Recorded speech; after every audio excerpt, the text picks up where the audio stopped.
Meu filho e minha nora me largaram na rodoviária de Belo Horizonte com R$ 200 no bolso e um sorriso de deboche no rosto. Acharam que tinham conseguido. Acharam que o velho Roberto Pires, 63 anos, viúvo e cansado, ia simplesmente desaparecer enquanto eles tomavam posse da minha casa no bairro Floresta. O que eles não sabiam é que eu tinha guardado a escritura original num lugar que jamais imaginariam. E mais, eu tinha testemunhas, provas e um plano que vinha preparando há 6 meses. Esta é a história de como meu próprio sangue tentou me roubar, e de como eu mostrei que experiência e paciência valem mais que ganância e pressa. Mas antes de continuarmos, confira se você já está inscrito no canal e escreva nos comentários de onde você está assistindo este vídeo. Meu nome é Roberto Pires, tenho 63 anos e durante 42 anos trabalhei como torneiro mecânico em Belo Horizonte. Não sou rico, nunca fui, mas sempre tive dignidade. Construí minha vida com as próprias mãos, literalmente. Minha esposa, Marlene, era costureira. Juntos criamos nosso filho único, o Júnior, e conseguimos comprar uma casa própria em 1995. Uma casa simples, 3 quartos, no bairro Floresta, zona norte da capital mineira. Nada de luxo, mas era nossa. Marlene faleceu em março de 2023, de complicações do diabetes. Foi rápido demais. Em 2 semanas, ela se foi. Fiquei destruído. 40 anos de casamento não desaparecem assim. A casa ficou grande demais, silenciosa demais. Júnior, que sempre foi meio distante, apareceu no velório com a esposa, a Cíntia. Fizeram questão de mostrar preocupação na frente dos parentes. Pai, o senhor não pode ficar sozinho. Venha morar com a gente por um tempo. Recusei no começo. Tinha meus hábitos, minha rotina. Acordava às 5 da manhã, tomava café preto, lia o jornal. Aos sábados ia no mercado do bairro. Aos domingos, visitava o túmulo da Marlene. Mas Júnior insistiu.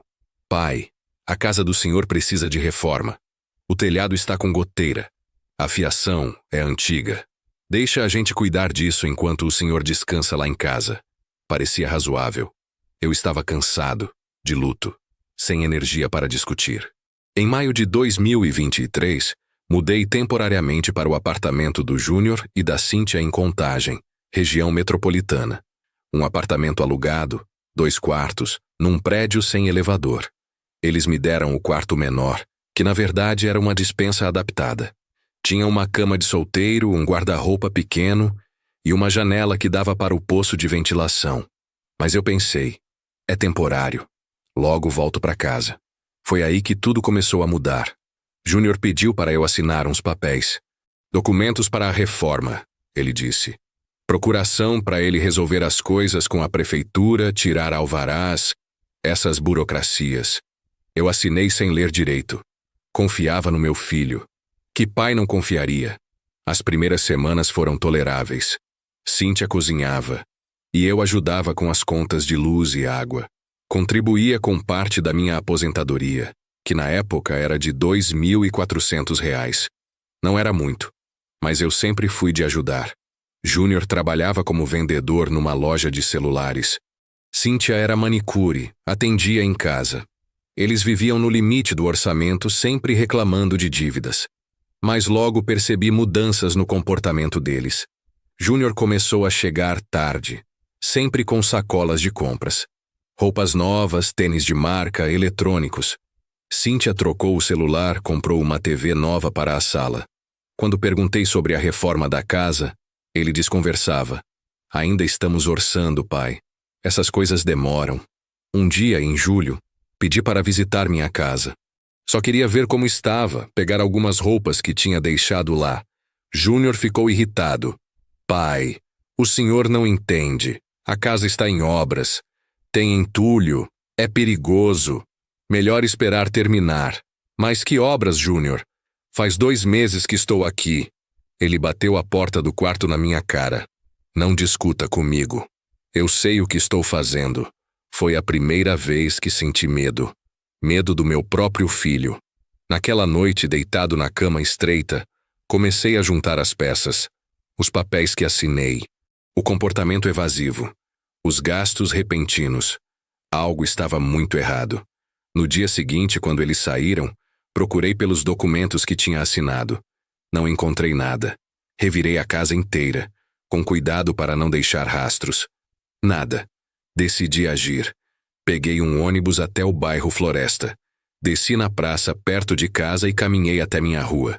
De longe, vi que não havia obra nenhuma. A casa estava exatamente como eu tinha deixado. Portão fechado, telhado intacto. Nenhum sinal de reforma. Aproximei-me e tentei abrir o portão. Estava trancado com um cadeado novo. Olhei pelas janelas. Os móveis estavam lá, mas tinha roupas espalhadas, coisas que não eram minhas. Uma vizinha, a dona Neuza, me viu.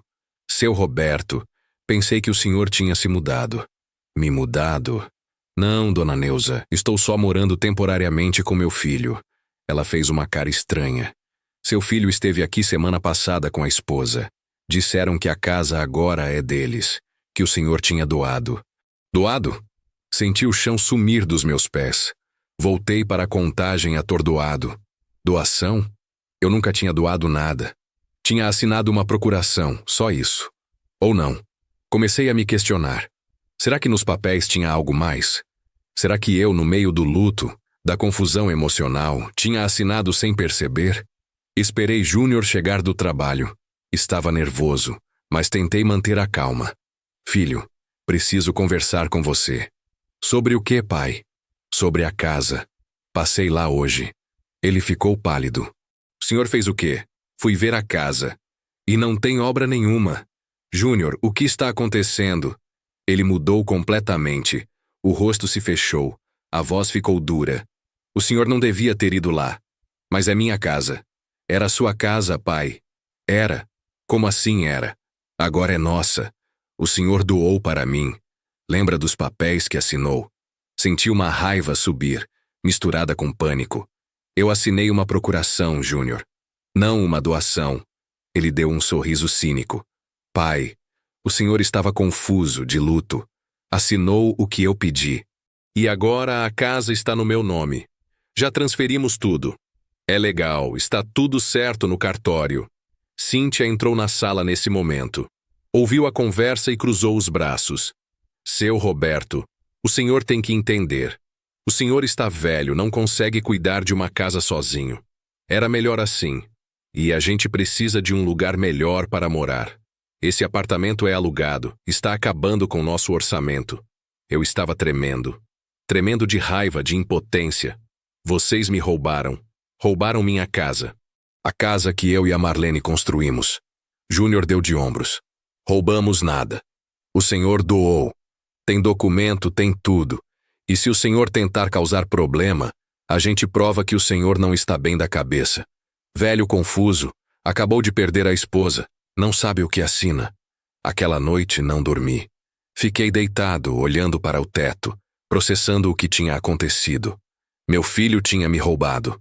Tinha usado minha confiança, meu luto, minha vulnerabilidade. E pior, tinha transformado isso em algo legal, documentado. Mas uma coisa eles não sabiam. Uma coisa que eu tinha guardado há anos, desde que compramos a casa. A escritura original. Quando Marlene e eu compramos a casa em 1995, o vendedor nos entregou 2 documentos. A matrícula do imóvel, que fica registrada no cartório, e uma via física da escritura, carimbada e assinada. Marlene sempre foi cuidadosa com documentos importantes. Ela guardava tudo numa pasta verde que ficava no armário do nosso quarto. Mas a escritura original, ela guardou em outro lugar. Um lugar que só nós 2 sabíamos. Dentro de um exemplar velho da Bíblia que tinha sido da mãe dela e que ficava na estante da sala. A Bíblia tinha uma capa grossa de couro. E Marlene tinha feito um corte nas páginas internas, criando um compartimento secreto. Ali dentro, ela guardou a escritura dobrada, envolta em plástico. Por que tanto cuidado? Porque Marlene tinha crescido numa família onde documentos se perdiam, onde parentes brigavam por herança. Ela sempre dizia, Roberto, papel importante tem que ter cópia em lugar que ninguém imagina. Se um dia a casa pegar fogo, se roubarem, A gente tem a prova que aquilo é nosso. Quando mudei para o apartamento do Júnior, levei poucas coisas. Roupas, remédios, objetos pessoais. Mas levei aquela Bíblia. Era uma das últimas lembranças físicas da Marlene. Júnior e Cíntia nunca prestaram atenção nela. Estava ali, na prateleira improvisada do meu quartinho, junto com outros livros velhos. Naquela noite, depois da discussão, peguei a Bíblia com as mãos trêmulas. Abri no lugar certo. E lá estava. A escritura original, intacta. Papel amarelado pelo tempo, mas legível. Registro de compra e venda de 1995. Comprador: Roberto Pires. Vendedor: Antônio Ferreira da Silva. Valor: R$ 15.000 da época. Testemunhas, assinaturas, carimbos. Aquele papel era minha arma.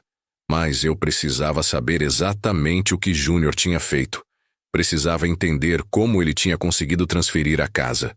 No dia seguinte, sem avisar ninguém, fui até o cartório de registro de imóveis do bairro Floresta. Era uma quarta-feira de manhã, e o cartório estava relativamente vazio. Expliquei minha situação ao atendente. Preciso verificar a matrícula de um imóvel. É minha casa, mas acho que houve uma transferência irregular. O rapaz, um jovem de uns 25 anos, foi solícito. Me pediu os dados do imóvel. Forneci o endereço e o número da matrícula que eu ainda lembrava de cor. Ele digitou no sistema, esperou carregar. Depois franziu a testa. Senhor, aqui consta que houve uma doação registrada em junho de 2023. Doador: Roberto Pires. Donatário: Roberto Pires Júnior. Senti o estômago revirar. Doação mesmo, ele confirmou. Sim, senhor. Com reconhecimento de firma e tudo. Posso pedir uma cópia autenticada dessa doação? O atendente imprimiu a cópia da escritura de doação. Paguei R$ 25 pela autenticação. Saí do cartório com o documento em mãos e fui direto para um banco na praça. Sentei num dos bancos de madeira, à sombra de uma árvore, e li tudo com atenção. A escritura de doação estava datada de 28 de maio de 2023. Constava que eu, Roberto Pires, portador do CPF tal, residente à rua tal, doava por liberalidade e de forma irrevogável o imóvel situado na rua tal, bairro Floresta, para meu filho Roberto Pires Júnior. Havia uma assinatura que supostamente era minha. Havia reconhecimento de firma no cartório do bairro Contagem. E havia o registro no cartório de imóveis. Olhei para a assinatura. Parecia com a minha, mas não era. Estava tremida demais. O R do Roberto estava diferente. Alguém tinha tentado imitar minha letra. Provavelmente o próprio Júnior. Mas como ele tinha conseguido reconhecer firma se não era eu quem tinha assinado? A resposta era simples e assustadora. Falsificação. Júnior deve ter ido a um cartório com um documento já assinado por ele mesmo, apresentado meus documentos que ele tinha em mãos, e o tabelião, sem verificar adequadamente, carimbou o reconhecimento de firma. É mais comum do que deveria. Cartórios movimentados, funcionários cansados, pilhas de papéis para processar. Basta uma distração. Agora eu tinha provas. Tinha a escritura original de 1995, mostrando que eu era o legítimo proprietário. Tinha a escritura de doação falsificada de 2023. E tinha minha própria palavra de que jamais assinei aquilo. Mas seria suficiente? Decidi procurar ajuda profissional. Conhecia um advogado do bairro, o Dr. Mauro, que tinha sido amigo do meu pai. Ele era aposentado, mas ainda atendia alguns casos por afinidade. Liguei para ele de uma cabine telefônica porque não queria usar meu celular. Júnior tinha acesso às minhas contas, sabia minha senha, verificava minhas ligações. Dr. Mauro me recebeu na tarde do mesmo dia, no escritório dele, que ficava num sobrado antigo no centro de Belo Horizonte. Ele tinha 81 anos, cabelos completamente brancos, mas mente afiada. Contei toda a história. Mostrei os documentos. Ele analisou tudo em silêncio, de óculos na ponta do nariz. Depois de uns 15 minutos, ele tirou os óculos e me olhou sério. Roberto, isso é crime. falsificação de documento particular, falsidade ideológica, estelionato. Seu filho pode pegar de 1 a 5 anos de prisão. Eu não quero meu filho na cadeia, doutor. Só quero minha casa de volta. Ele suspirou. Entendo. Mas você precisa entender uma coisa. Ele não vai devolver de boa vontade. Dr. Mauro explicou os próximos passos. Precisaríamos de um exame grafotécnico para provar que a assinatura na escritura de doação era falsa. Isso seria feito por um perito judicial. Depois, entraríamos com uma ação de anulação de doação por vício de consentimento e falsidade documental. Paralelamente, poderíamos fazer um boletim de ocorrência por falsificação. Mas ele me alertou. Isso vai demorar. O processo judicial no Brasil é lento. Pode levar 1 ano, 2 anos. E enquanto isso, seu filho vai continuar morando na casa. A não ser que a gente consiga uma liminar, uma decisão urgente do juiz para devolver a posse provisória para você. Quanto vai custar tudo isso, doutor? Ele fez as contas mentalmente. O exame grafotécnico gira em torno de R$2.000 a R$3.000. Os honorários advocatícios, considerando nossa amizade, posso cobrar R$5.000, parcelado. Custas processuais, mais uns R$1.500. No total, uns R$8.000, R$9.000. Era quase tudo que eu tinha guardado. Minha reserva de emergência que mantinha numa poupança antiga. Mas não havia escolha. Aceito, doutor. Vamos em frente. Ele apertou minha mão. Então vamos começar. Primeiro vou redigir uma notificação extrajudicial para seu filho. Vou dar a ele a oportunidade de devolver a casa voluntariamente antes de judicializarmos. É o procedimento correto. A notificação foi enviada por Sedex com aviso de recebimento no começo de agosto. Júnior recebeu no dia 5 de agosto, uma quinta-feira. Eu ainda estava morando no apartamento deles, numa situação cada vez mais tensa. Desde a discussão, mal nos falávamos. Eu comia sozinho, depois que eles terminavam. Passava os dias lendo, saindo para caminhar, evitando confronto. Quando a notificação chegou, Júnior abriu na minha frente. Leu com Cíntia ao lado. Os rostos deles mudaram de cor. Júnior amassou o papel e me encarou. O senhor foi num advogado? Fui. O senhor está nos processando? Estou recuperando o que é meu. Ele deu uma risada sem humor. O senhor não tem chance. A casa está no meu nome, tudo legal.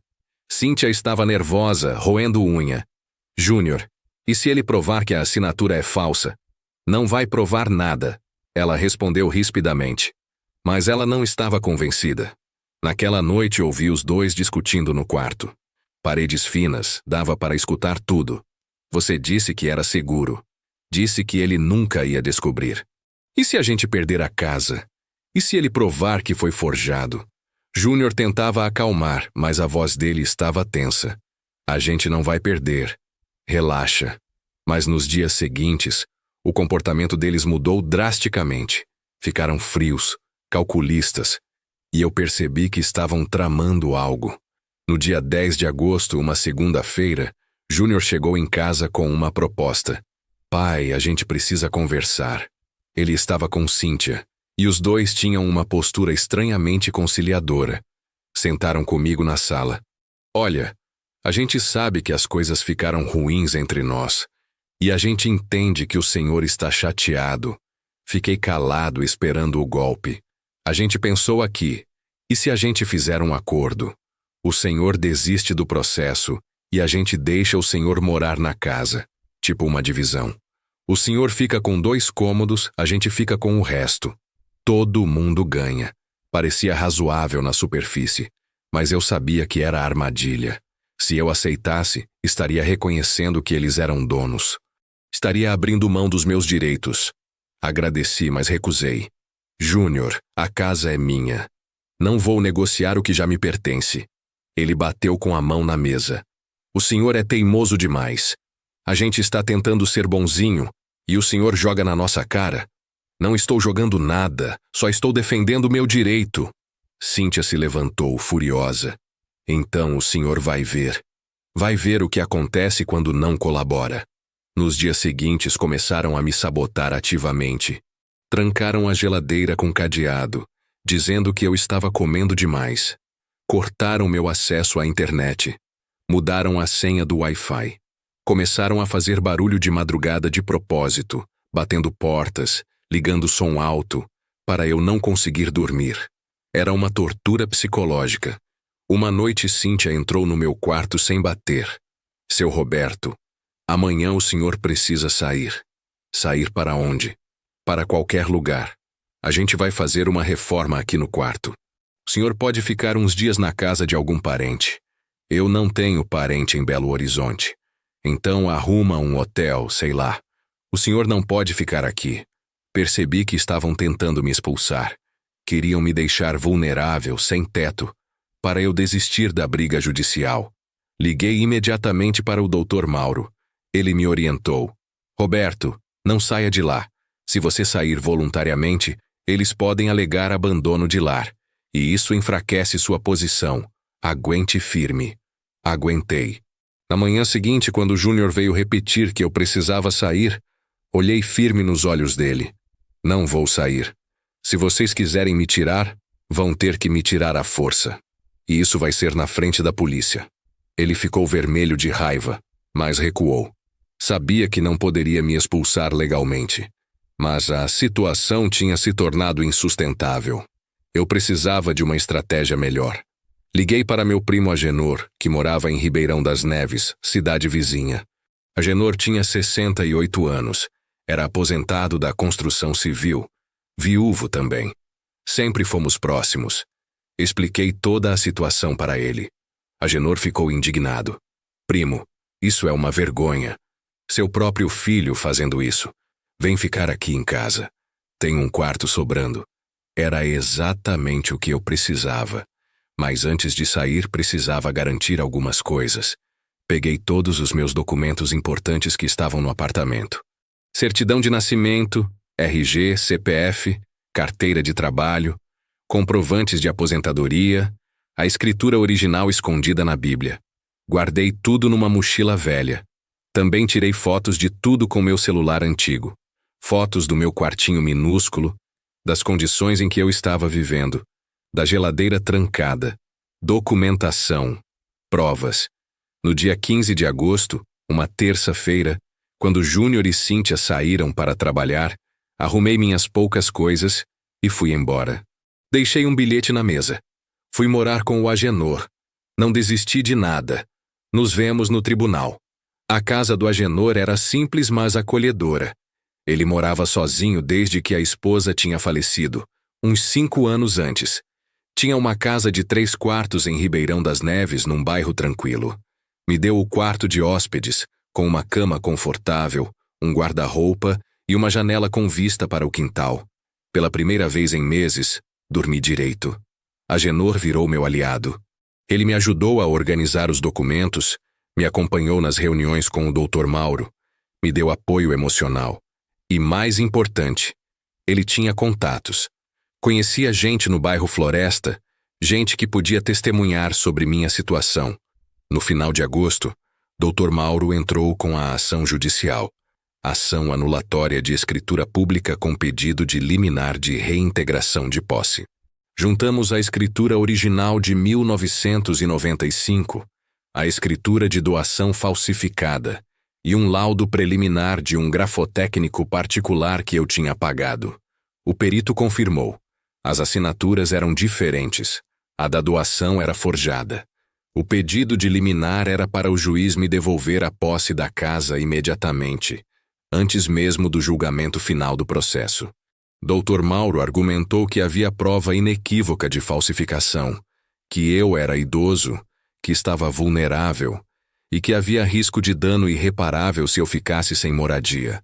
Agora era questão de esperar a decisão do juiz. Podia levar dias, semanas ou até meses, mas eu estava preparado para o tempo que fosse necessário. Em 10 de setembro de 2023, uma sexta-feira, recebi uma ligação do Dr. Mauro. Sua voz estava animada. Roberto, tenho uma notícia boa e uma notícia complicada. Qual primeiro? A boa, o juiz deferiu a liminar. Você tem direito de retomar a posse da casa imediatamente. A polícia vai acompanhar a reintegração amanhã de manhã. Fiquei sem palavras. Em menos de um mês, tínhamos conseguido uma vitória judicial. E a notícia complicada. Seu filho entrou com uma contestação alegando que você doou a casa de livre e espontânea vontade, e que agora está arrependido. Ele está contestando a falsificação da assinatura. Vai pedir um exame grafotécnico oficial do tribunal para provar que a assinatura é sua. Ou seja, a briga não tinha terminado. Mas pelo menos eu teria minha casa de volta enquanto o processo corria. No sábado de manhã, às 9 horas, fui até a rua do bairro Floresta acompanhado do Dr. Mauro, do Agenor, e de 2 oficiais de justiça. Um carro da polícia militar também estava lá, para garantir que não haveria confusão. Júnior e Cíntia estavam dentro da casa. Quando os oficiais bateram na porta, Júnior abriu com cara de poucos amigos. "O que vocês querem?" O oficial apresentou o mandado de reintegração de posse. "Senhor Roberto Pires Júnior, por ordem judicial, o senhor tem que desocupar este imóvel imediatamente. O legítimo proprietário, senhor Roberto Pires, vai retomar a posse agora." Júnior ficou pálido. "Isso é um absurdo. Esta casa é minha. Tem escritura." O oficial foi firme. "Senhor, o juiz determinou que há indícios de falsificação. O senhor pode apresentar sua defesa no processo, mas agora precisa sair. Reúna seus pertences pessoais. O senhor tem 2 horas." Cíntia começou a chorar, gritando que era injustiça, que eles tinham direitos. Mas não adiantava. A decisão estava tomada. Durante as 2 horas seguintes, eles recolheram roupas, eletrônicos, móveis que tinham comprado. Saíram carregando caixas, com cara de revolta e humilhação. Quando Júnior passou por mim, olhou nos meus olhos com ódio puro. "Isso não vai ficar assim, pai." Não respondi. Não havia nada a dizer. Assim que eles saíram, entrei na minha casa. Minha casa. Depois de 4 meses estava de volta. A emoção foi avassaladora. Sentei no sofá da sala, o mesmo sofá onde Marlene e eu assistíamos televisão, e chorei. Chorei de alívio, de tristeza, de cansaço. Agenor colocou a mão no meu ombro. "Você conseguiu, primo." Conseguiu. Mas eu sabia que a batalha ainda não tinha acabado. Os primeiros dias de volta à casa foram estranhos. Júnior e Cíntia tinham deixado o lugar bagunçado. Roupas espalhadas, louça suja na pia, lixo acumulado. Passaram os meses morando ali como invasores, sem cuidar de nada. Agenor me ajudou a limpar tudo. Lavamos chão, paredes, arrumamos os móveis. Descobri que eles tinham vendido algumas coisas. A televisão antiga da sala tinha sumido. Alguns eletrodomésticos também. Documentei tudo com fotos e passei para o Dr. Mauro. Mais munição para o processo, mas pelo menos a estrutura da casa estava intacta. O importante estava preservado. Reinstalei minha rotina. Acordar às 5, café preto, leitura do jornal. Aos sábados, mercado no bairro. Aos domingos, visita ao túmulo da Marlene. Lá, conversava com ela, contava tudo o que tinha acontecido. "Acho que você ficaria orgulhosa, amor. Não deixei nosso filho me roubar. Lutei até o fim." Enquanto isso, o processo judicial seguia. O juiz determinou a realização do exame grafotécnico oficial. Um perito do tribunal foi designado. Eu e Júnior fomos convocados para fornecer amostras de assinatura. O processo demorou quase 2 meses. O perito coletou várias assinaturas minhas em documentos antigos, comparou com a assinatura na escritura de doação e fez análises técnicas detalhadas. Em novembro, o laudo saiu. Conclusão do perito. Após análise grafotécnica, conclui-se que a assinatura constante na escritura de doação não foi produzida pelo punho do senhor Roberto Pires. Trata-se de falsificação grosseira, com características típicas de imitação por terceiro não habilitado. Era a prova definitiva. Júnior tinha falsificado minha assinatura. Agora não era mais questão de ele disse, eu disse. Era ciência, técnica, prova irrefutável. Dr. Mauro entrou com um aditamento à inicial, pedindo não só a anulação da doação, mas também indenização por danos morais e materiais.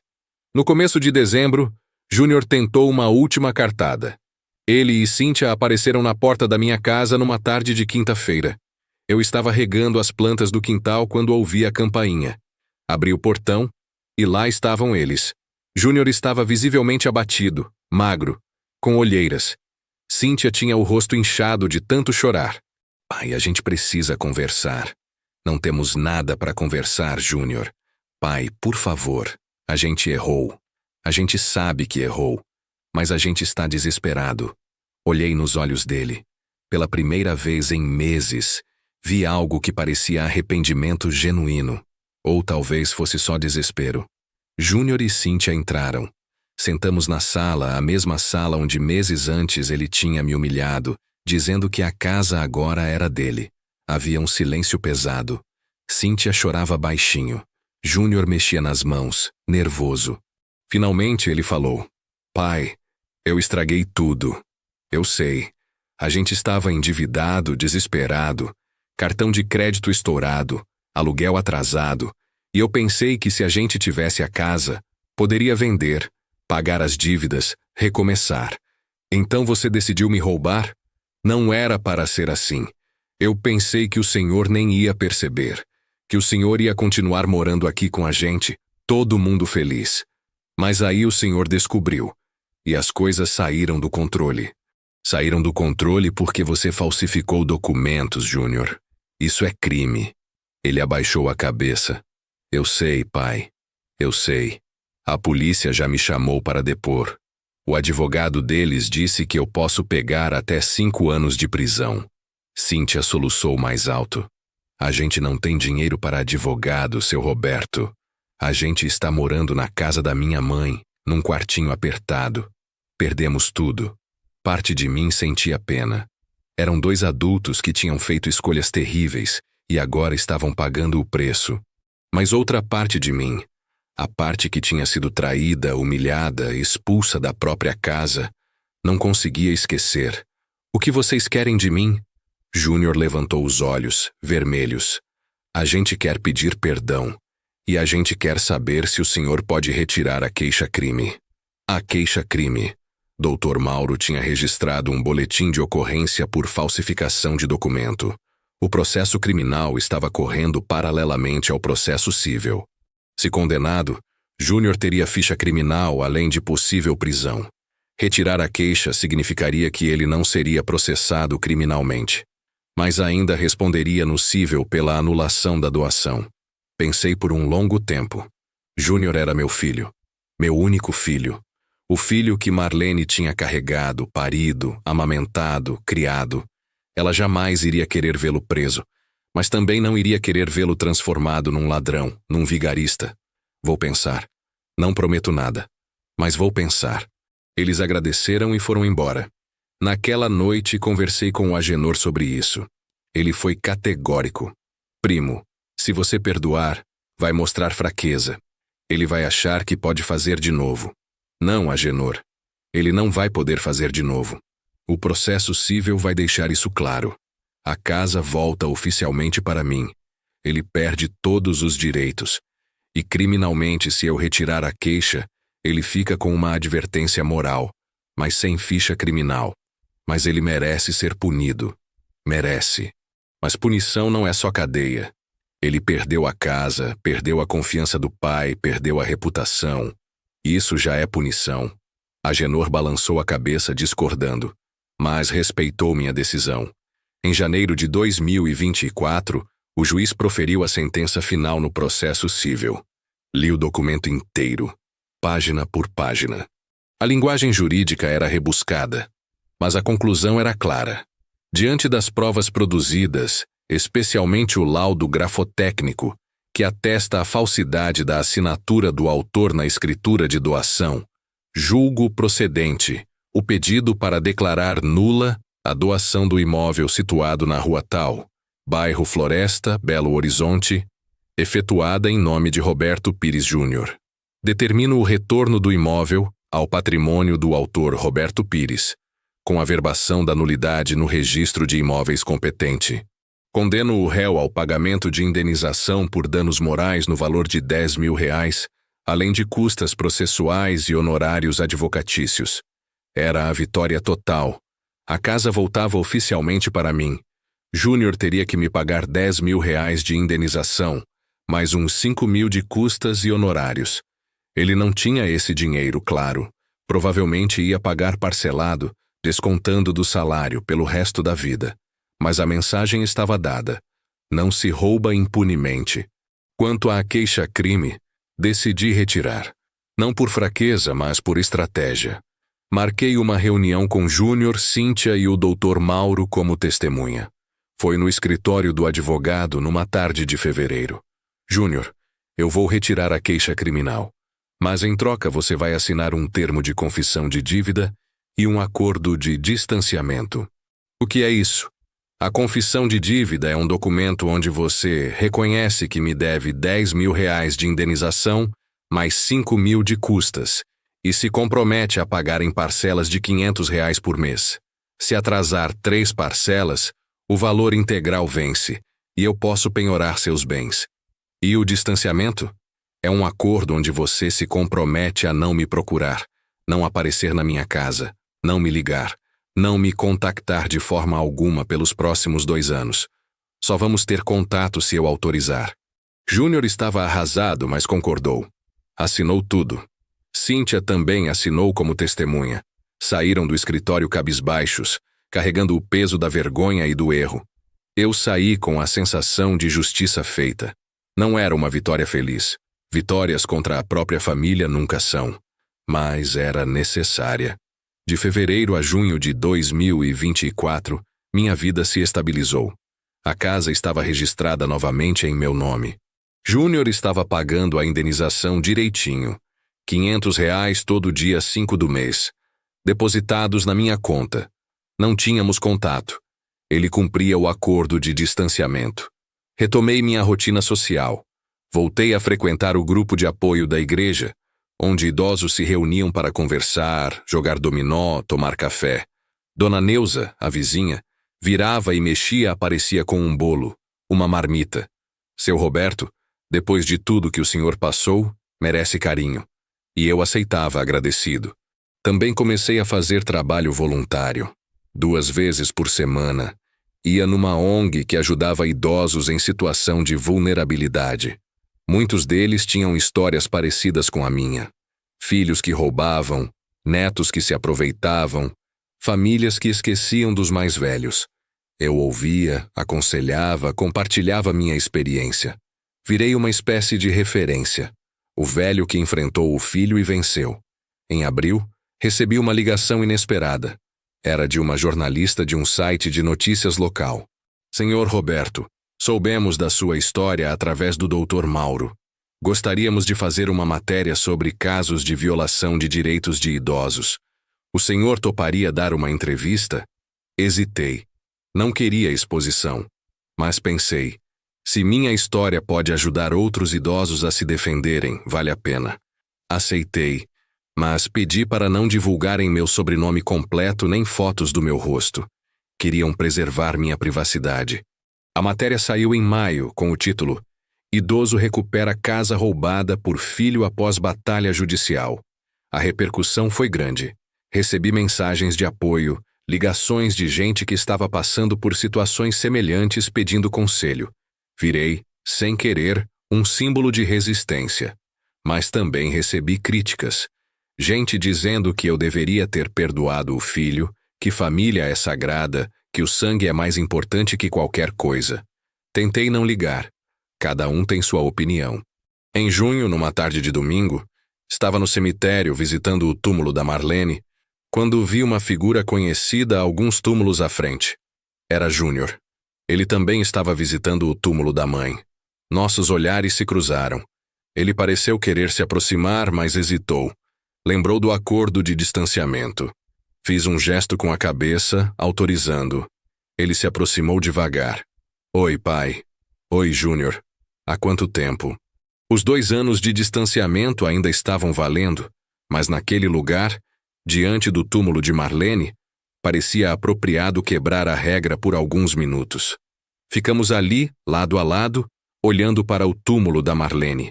O epitáfio dizia: Marlene Pires, esposa amada, mãe dedicada, descanse em paz. Júnior tinha os olhos marejados. Eu sinto falta dela todos os dias. Eu também, filho.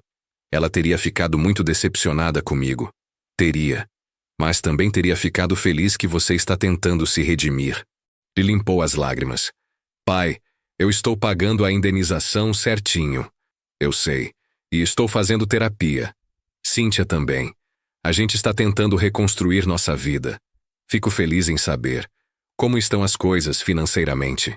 Difíceis. Mas a gente está trabalhando muito. Cíntia voltou a fazer unha em casa. Eu continuo na loja de celulares. Aos poucos a gente vai pagando as dívidas. Havia uma vulnerabilidade nele que eu não via há anos.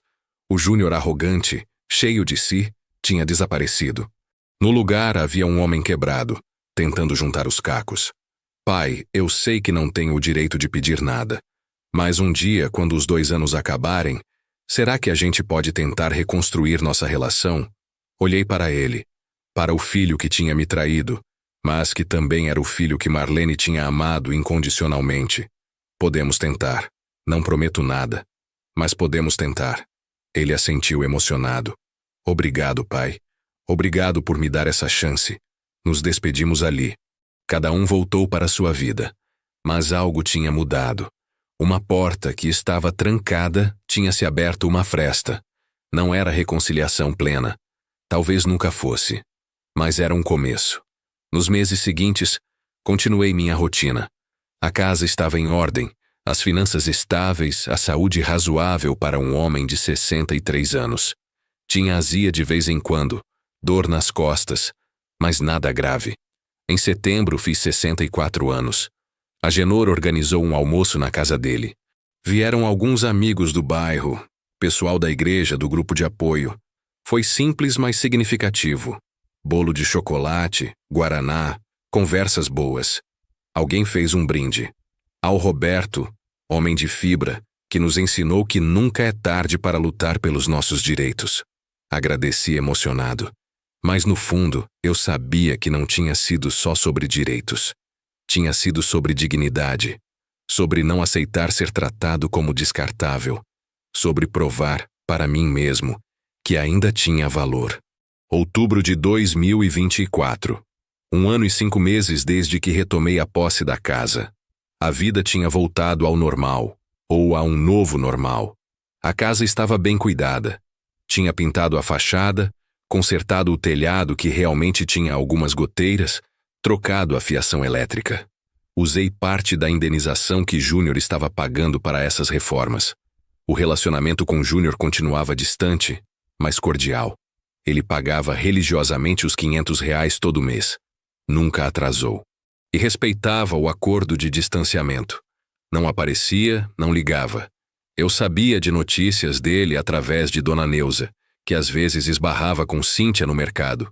Num sábado de manhã, estava tomando café quando o telefone tocou. Era um número desconhecido. Alô? Senhor Roberto Pires? Sim, sou eu. Meu nome é Fernanda Costa. Sou produtora de um programa de televisão chamado Histórias de Vida. Nós soubemos da sua história através da matéria que saiu na internet. E gostaríamos de convidá-lo para participar do programa. Programa de televisão? Nunca tinha imaginado isso. Mas a produtora explicou. Era um programa semanal que contava histórias reais de superação. Luta por direitos, justiça. Meu caso se encaixava perfeitamente. Seria gravado em Belo Horizonte, em novembro. Eu teria a oportunidade de contar minha história, alertar outros idosos sobre golpes familiares, falar sobre direitos. Pensei muito antes de aceitar. Exposição era algo que me deixava desconfortável. Mas, por outro lado, quantos idosos poderiam ser salvos se ouvissem minha história? Quantas famílias poderiam evitar o erro que Júnior cometeu? Aceitei. A gravação aconteceu em meados de novembro, num estúdio pequeno no bairro Savassi. A apresentadora, uma mulher simpática de uns 40 anos, me colocou à vontade. Conversamos por quase 2 horas. Contei tudo. O luto, a mudança para a casa do Júnior. A falsificação da escritura, a luta judicial, a recuperação da casa. No final, ela perguntou: Senhor Roberto, qual o principal ensinamento que o senhor tira dessa experiência? Respirei fundo. Que a gente nunca pode abrir mão da nossa dignidade. Não importa se é seu filho, seu neto, quem for. Se alguém está te desrespeitando, te roubando, te diminuindo, você tem que lutar. Porque se você não lutar por você, ninguém vai lutar. O programa foi ao ar em dezembro. Assisti em casa, sozinho, com um misto de orgulho e constrangimento. Ver meu rosto na televisão, ouvir minha voz, era estranho. Mas as mensagens que recebi depois foram gratificantes. Gente agradecendo, dizendo que minha história tinha inspirado, que ia procurar ajuda para situações parecidas. Júnior me mandou uma mensagem naquele dia. Só 2 palavras. Vi o programa. Não respondi. Não sabia o que dizer. Dezembro chegou, trazendo o Natal. Meu primeiro Natal sozinho na casa desde que Marlene tinha falecido. Os natais anteriores tinham sido no apartamento do Júnior, em clima tenso, ou na casa do Agenor. Este ano seria diferente. Decidi fazer algo especial. Comprei uma árvore de Natal pequena, enfeitei com luzes e bolas coloridas. Coloquei no canto da sala, perto da foto de Marlene e minha foto de casamento. Agenor passou a véspera de Natal comigo. Fizemos uma ceia simples. Frango assado, farofa, arroz, salada. Brindamos com vinho barato comprado no mercado do bairro. A nossa saúde, primo. E a Marlene, que está nos olhando de cima. A Marlene. A noite foi tranquila. Conversamos sobre o passado, sobre os desafios do ano que estava terminando, sobre planos para o ano seguinte. No dia 25, dia de Natal, passei sozinho. Pela manhã, fui à missa na igreja do bairro. À tarde, visitei o túmulo da Marlene. Levei flores frescas, limpei a lápide. Conversei com ela como sempre fazia. Amor, esse ano foi difícil, mas eu consegui. Consegui recuperar nossa casa. Consegui manter minha dignidade. Acho que você ficaria orgulhosa. Quando voltei para casa tinha uma caixa na porta, sem remetente. Abri com cuidado. Dentro havia uma carta e um presente embrulhado. A carta era de Júnior. Pai, sei que não posso te procurar por causa do acordo, mas no Natal não consegui deixar de pensar em você. Comprei isso pensando que talvez você goste. Não é uma tentativa de comprar perdão. É só um gesto de carinho. Feliz Natal, Júnior. Abri o presente. Era uma foto emoldurada. Uma foto antiga, de quando Júnior era criança, uns 8 anos. Estávamos eu, Marlene e ele num parque, sorrindo. Eu tinha esquecido completamente dessa foto. Nem sabia que Júnior tinha guardado. Segurei a moldura, olhando para aqueles rostos felizes, para a família que éramos, para a inocência daquela época, quando tudo parecia possível. Coloquei a foto na estante, ao lado de outras fotos de família. E ali, sozinho na sala, chorei. Chorei pela família que tínhamos sido, pela família que nunca mais seríamos, mas também chorei de alívio, porque apesar de tudo, tinha sobrevivido, tinha lutado e tinha vencido. Janeiro de 2025 chegou trazendo calor intenso e esperança renovada. Fiz uma lista de resoluções de ano novo, coisa que não fazia há décadas. Primeira resolução: cuidar melhor da saúde. Marquei check-up completo no posto de saúde, exames de sangue, pressão, coração, tudo dentro do normal para um homem da minha idade. Segunda resolução: ampliar meu trabalho voluntário. Além da ONG de idosos, comecei a dar palestras em centros comunitários sobre direitos dos idosos, como se proteger de golpes familiares, importância de guardar documentos originais. Virei uma espécie de ativista sem querer. Terceira resolução: perdoar, mas não esquecer. O perdão era para minha própria paz, não para benefício do Júnior. Carregar raiva e ressentimento estava me consumindo por dentro. Precisava soltar isso. Mas esquecer seria burrice. As lições aprendidas precisavam ficar gravadas. Em fevereiro, os 2 anos do acordo de distanciamento terminaram. Júnior poderia legalmente me procurar novamente. Fiquei apreensivo, esperando uma ligação, uma visita. Mas nada aconteceu.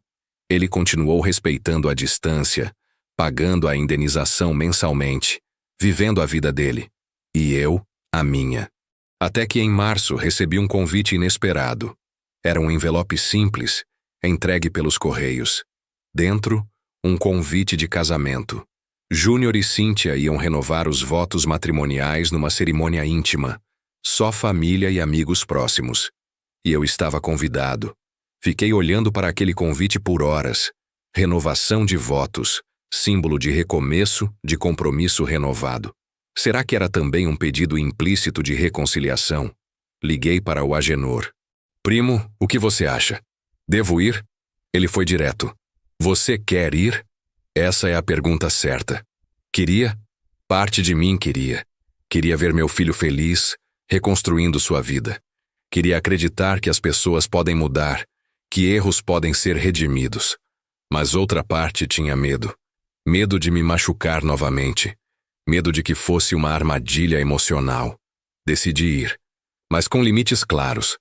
A cerimônia seria num sábado à tarde numa capela pequena no bairro Carlos Prates. Cheguei cedo, de terno e gravata. Fazia anos que não usava terno. Estava apertado na cintura, mas dava para o gasto. Havia umas 20 pessoas sentadas nos bancos. Reconheci alguns parentes distantes, amigos do casal. Sentei no último banco, discreto. Quando Júnior e Cíntia entraram de mãos dadas, tive um choque. Eles estavam diferentes. Júnior tinha engordado um pouco, mas parecia mais leve, menos tenso. Cíntia tinha o cabelo mais curto, um sorriso genuíno no rosto. Eles pareciam felizes. A cerimônia foi simples. O padre falou sobre perdão, recomeços, compromisso. Júnior e Cíntia repetiram os votos, olhando um para o outro com lágrimas nos olhos. Prometiam amar, respeitar, cuidar um do outro nos bons e maus momentos. Houve até uma parte onde o padre falou sobre a importância de honrar os pais, de reconhecer erros, de buscar redenção. No final, quando todos aplaudiram, Júnior olhou para trás e me viu. Nossos olhos se encontraram. Ele acenou timidamente. Retribuiu o aceno. Depois da cerimônia, houve um pequeno coquetel no salão ao lado da capela. Sanduíches, salgadinhos, refrigerante. Nada luxuoso. Fiquei num canto, observando. Júnior circulava, cumprimentando convidados. Cíntia estava radiante, conversando com amigas. Até que Júnior veio até mim. Pai, obrigado por vir, de nada. Significa muito para mim, para nós. Fiquei em silêncio, sem saber o que dizer. Júnior continuou. Pai, eu sei que eu não mereço seu perdão. Sei que o que eu fiz foi imperdoável. Mas eu queria que o senhor soubesse que eu mudei. A terapia me ajudou a entender muita coisa. Sobre ganância, sobre valores, sobre o que realmente importa. Olhei nos olhos dele. E o que realmente importa, Júnior? Família. Não no sentido de sangue, mas no sentido de respeito, de cuidado. Eu perdi isso. E quase perdi você para sempre. Mas estou tentando reconquistar. Não a casa, não o dinheiro.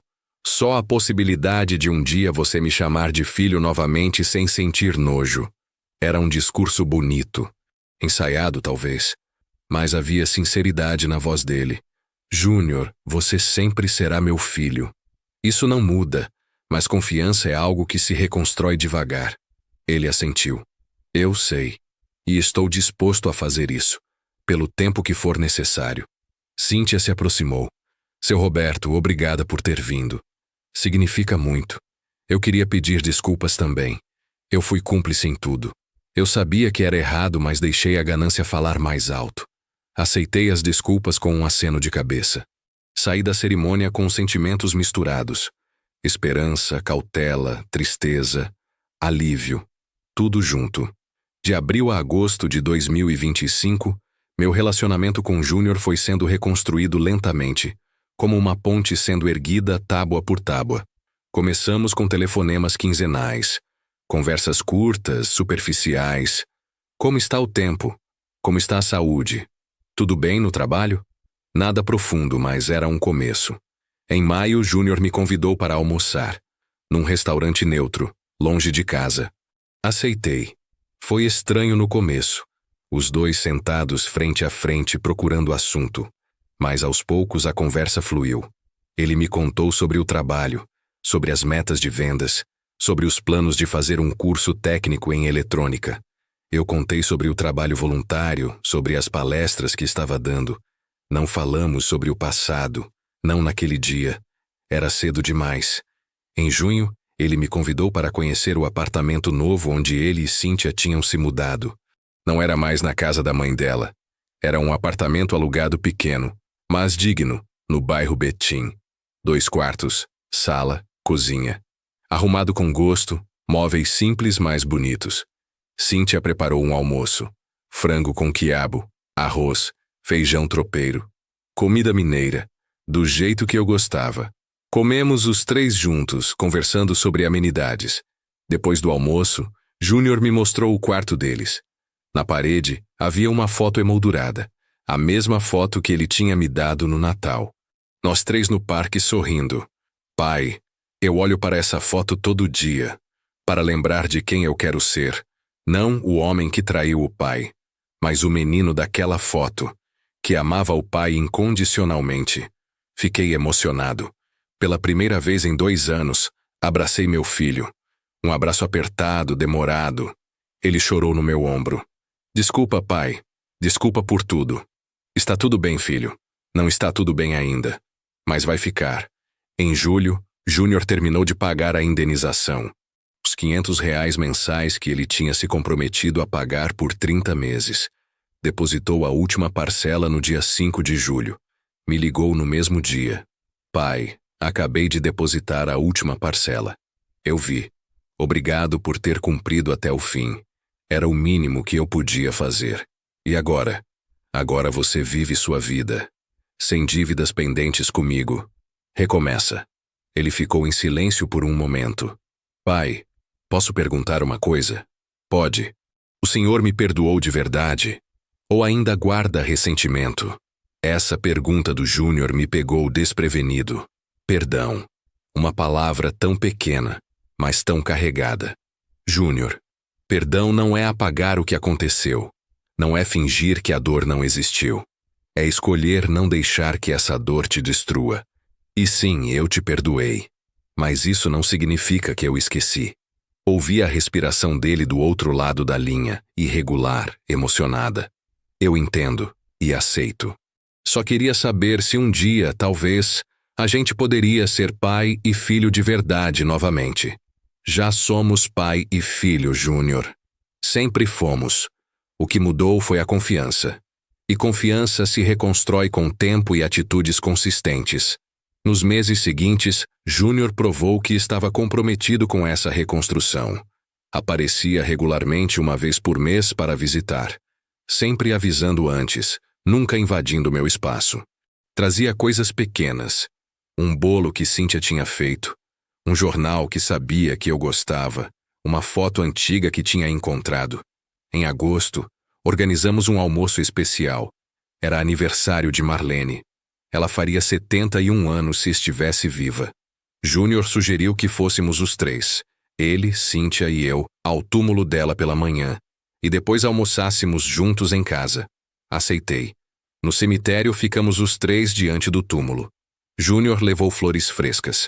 Colocou na lápide e ficou ali em silêncio, por longos minutos. Depois falou baixinho. Mãe, eu estraguei tudo. Traí você, traí o pai. Mas estou tentando consertar. Espero que, de onde você estiver, possa me perdoar também. Foi um momento poderoso. Mesmo Cíntia, que não tinha conhecido Marlene direito, estava chorando. Eu coloquei a mão no ombro do Júnior. Sua mãe já te perdoou, filho. Ela sempre te amou. Não importa o que você fizesse. Voltamos para casa e almoçamos juntos. Foi simples, mas significativo.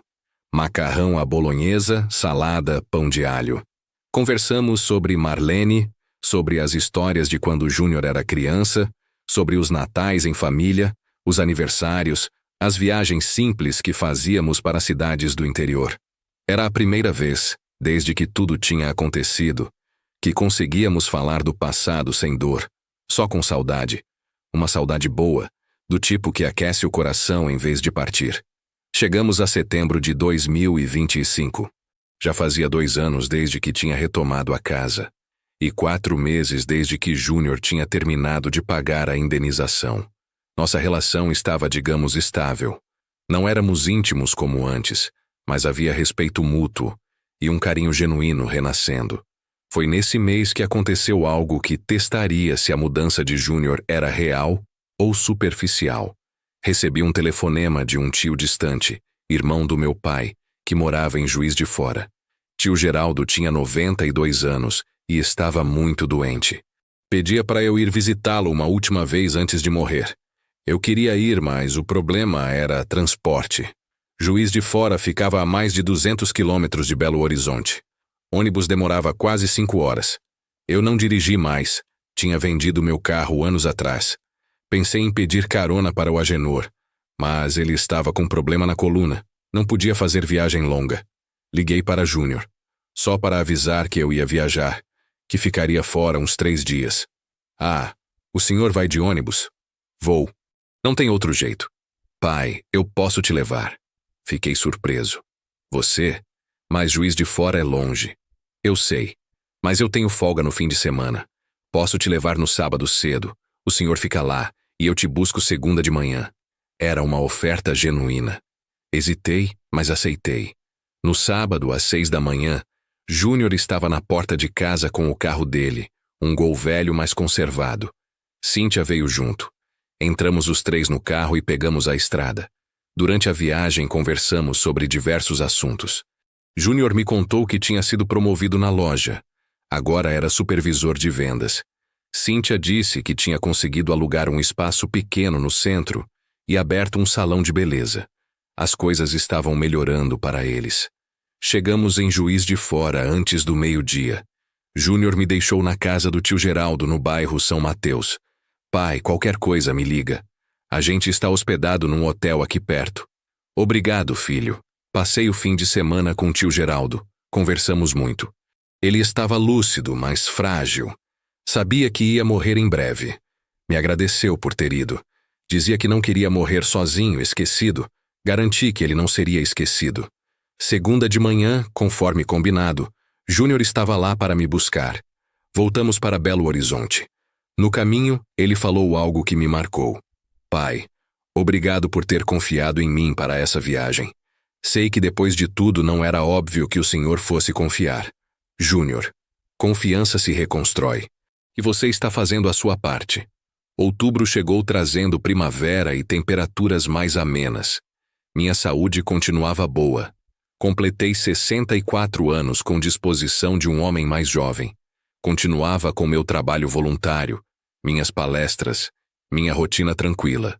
Júnior e Cíntia vinham me visitar quinzenalmente, sempre trazendo algo, sempre respeitosos. Num domingo à tarde, Júnior apareceu com uma proposta diferente. Pai, a gente queria te convidar para um almoço especial no domingo que vem. Só nós 3 lá no apartamento. Tem uma coisa que a gente quer conversar com o senhor. Fiquei imediatamente apreensivo. Uma coisa para conversar. Será que era problema? Será que estavam com dívidas novamente? Será que iam me pedir dinheiro? Minha mente foi para lugares sombrios, mas tentei não demonstrar. Claro, filho, estarei lá. No domingo seguinte fui ao apartamento deles. Cíntia tinha caprichado no almoço.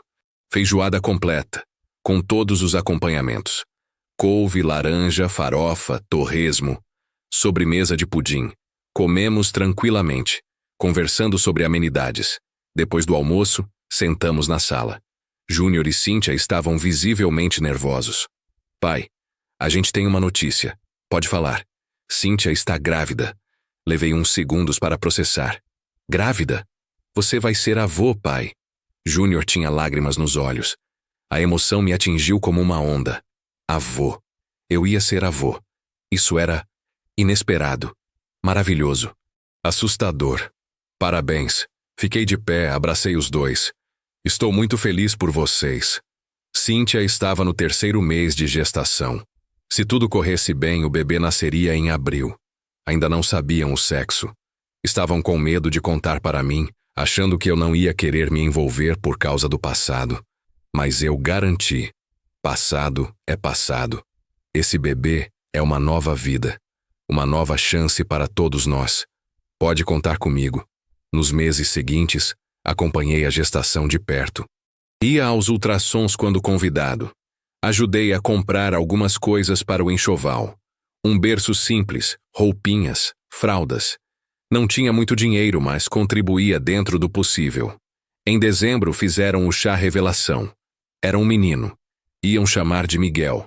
Miguel Pires. Meu neto. O Natal de 2025 foi completamente diferente do anterior. Desta vez, não passei sozinho. Júnior e Cíntia me convidaram para a ceia na casa deles. Aceitei. Era o primeiro Natal que passaríamos juntos desde antes de tudo ter desmoronado. Chegue na véspera de Natal, umas 7 da noite. O apartamento estava decorado. Árvore pequena, luzes pisca-pisca, enfeites coloridos. Cíntia, com a barriga já bem saliente, estava terminando de preparar a ceia.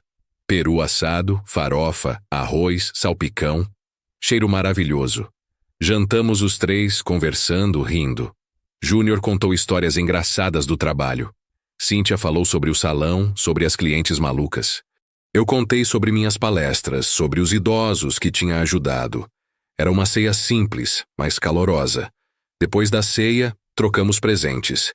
Júnior me deu uma camisa social nova, azul clara. Pai, para o senhor usar nas suas palestras. Cíntia me deu um livro sobre paternidade na terceira idade, para o senhor se preparar para ser avô. Eu tinha trazido presentes também. Para Júnior, uma Bíblia nova. A mesma Bíblia onde eu tinha escondido a escritura anos atrás, mas uma versão nova, sem segredos, sem compartimentos. Para Cíntia, um álbum de fotos vazio, para vocês preencherem com memórias do Miguel. À meia-noite, brindamos com cidra barata. Ao Miguel, à família, aos recomeços. Dormi no sofá da sala deles naquela noite. No dia seguinte, dia de Natal, acordei cedo e fui visitar o túmulo da Marlene sozinho. Deixei Júnior e Cíntia descansando. No cemitério, sentei no banco ao lado do túmulo e conversei com ela. Amor, você não vai acreditar. Vou ser avô. Júnior mudou. Não completamente. Talvez nunca seja como antes. Mas ele está tentando. E isso já é muito. Acho que você ficaria feliz. Acho que você diria que era isso que sempre quis. Uma família unida, apesar de tudo. Passei o Natal feliz. Não era a família que eu tinha imaginado anos atrás. Mas era a família possível. E isso era suficiente. Janeiro de 2026. Comecei mais um ano com sentimentos misturados. Gratidão pelo que tinha conquistado. Saudade do que tinha perdido. Esperança pelo que estava por vir. Meu neto nasceria em alguns meses. Júnior parecia realmente mudado. Cíntia estava mais madura, mais responsável. Eu tinha minha casa, minha dignidade, minha independência. Mas também tinha cicatrizes. Cicatrizes que nunca desapareceriam completamente. Tem dias que ainda acordo com raiva, com a sensação de injustiça, com a pergunta: por quê? Por que meu próprio filho fez isso comigo? Mas a terapia que comecei a fazer há alguns meses tem me ajudado a processar esses sentimentos. A terapeuta, uma mulher de uns 50 anos chamada Doutora Beatriz, me ensinou que guardar raiva é como tomar veneno e esperar que o outro morra. A raiva só me machuca. O perdão, por outro lado, liberta. E eu tenho tentando perdoar genuinamente. Não por Júnior, mas por mim, porque eu mereço paz. Mereço viver meus últimos anos, sejam quantos forem, sem carregar esse peso. Em fevereiro dei uma palestra particularmente marcante. Foi numa comunidade carente da região do Barreiro. Uns 40 idosos presentes, a maioria mulheres. Muitas analfabetas ou semi-analfabetas. Contei minha história. Como confiei, como fui traído, como lutei, como venci. E no final, uma senhora de uns 70 anos levantou a mão. Seu Roberto, o senhor acha que a gente que é pobre, sem estudo, consegue fazer o que o senhor fez? Consegue lutar contra a família? Olhei nos olhos dela. Olhei para todas aquelas pessoas e disse com convicção: sim, vocês conseguem. Não é sobre dinheiro ou estudo. É sobre dignidade, sobre saber que vocês têm direitos e sobre procurar ajuda. Tem defensoria pública gratuita. Tem ONGs que ajudam. Tem vizinhos, amigos, comunidade. Ninguém precisa lutar sozinho. Várias pessoas vieram falar comigo depois, agradecendo, pedindo orientação, compartilhando suas próprias histórias. Me senti útil. Senti que meu sofrimento tinha tido um propósito: ajudar outros a não passarem pelo mesmo. Março chegou com expectativa. Faltava um mês para o nascimento do Miguel.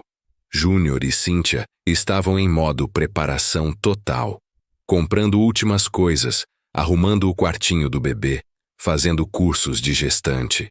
Eu ajudava no que podia. Um dia Júnior me chamou para uma conversa séria. Pai, eu queria te pedir uma coisa. Pode pedir. Quando o Miguel nascer, a gente gostaria que o senhor fosse o padrinho dele. Padrinho? Isso me pegou completamente de surpresa. Júnior, padrinho é uma responsabilidade grande. É sobre ser um guia espiritual, um segundo pai. Eu sei. E não tem ninguém melhor para isso do que o senhor. Fiquei emocionado. Depois de tudo, eles me queriam como padrinho, como figura importante na vida da criança. Seria uma honra. Obrigado por confiar em mim. A gente não confia, pai, a gente sabe. Sabe que o senhor é um homem íntegro, honrado. E é isso que a gente quer que o Miguel aprenda. A ser íntegro como o avô.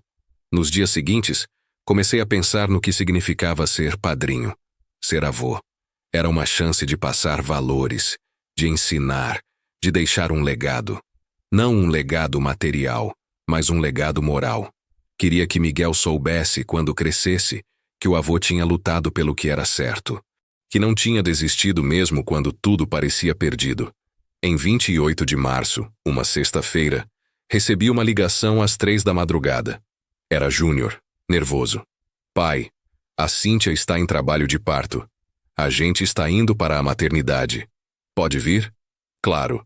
Vou agora. Chamei um táxi, porque não havia ônibus àquela hora. Cheguei na maternidade Sofia Feldman às 4 da manhã. Júnior estava na sala de espera, andando de um lado para o outro. Como ela está? Bem, dilatação de 6 centímetros. O médico disse que ainda vai demorar umas horas.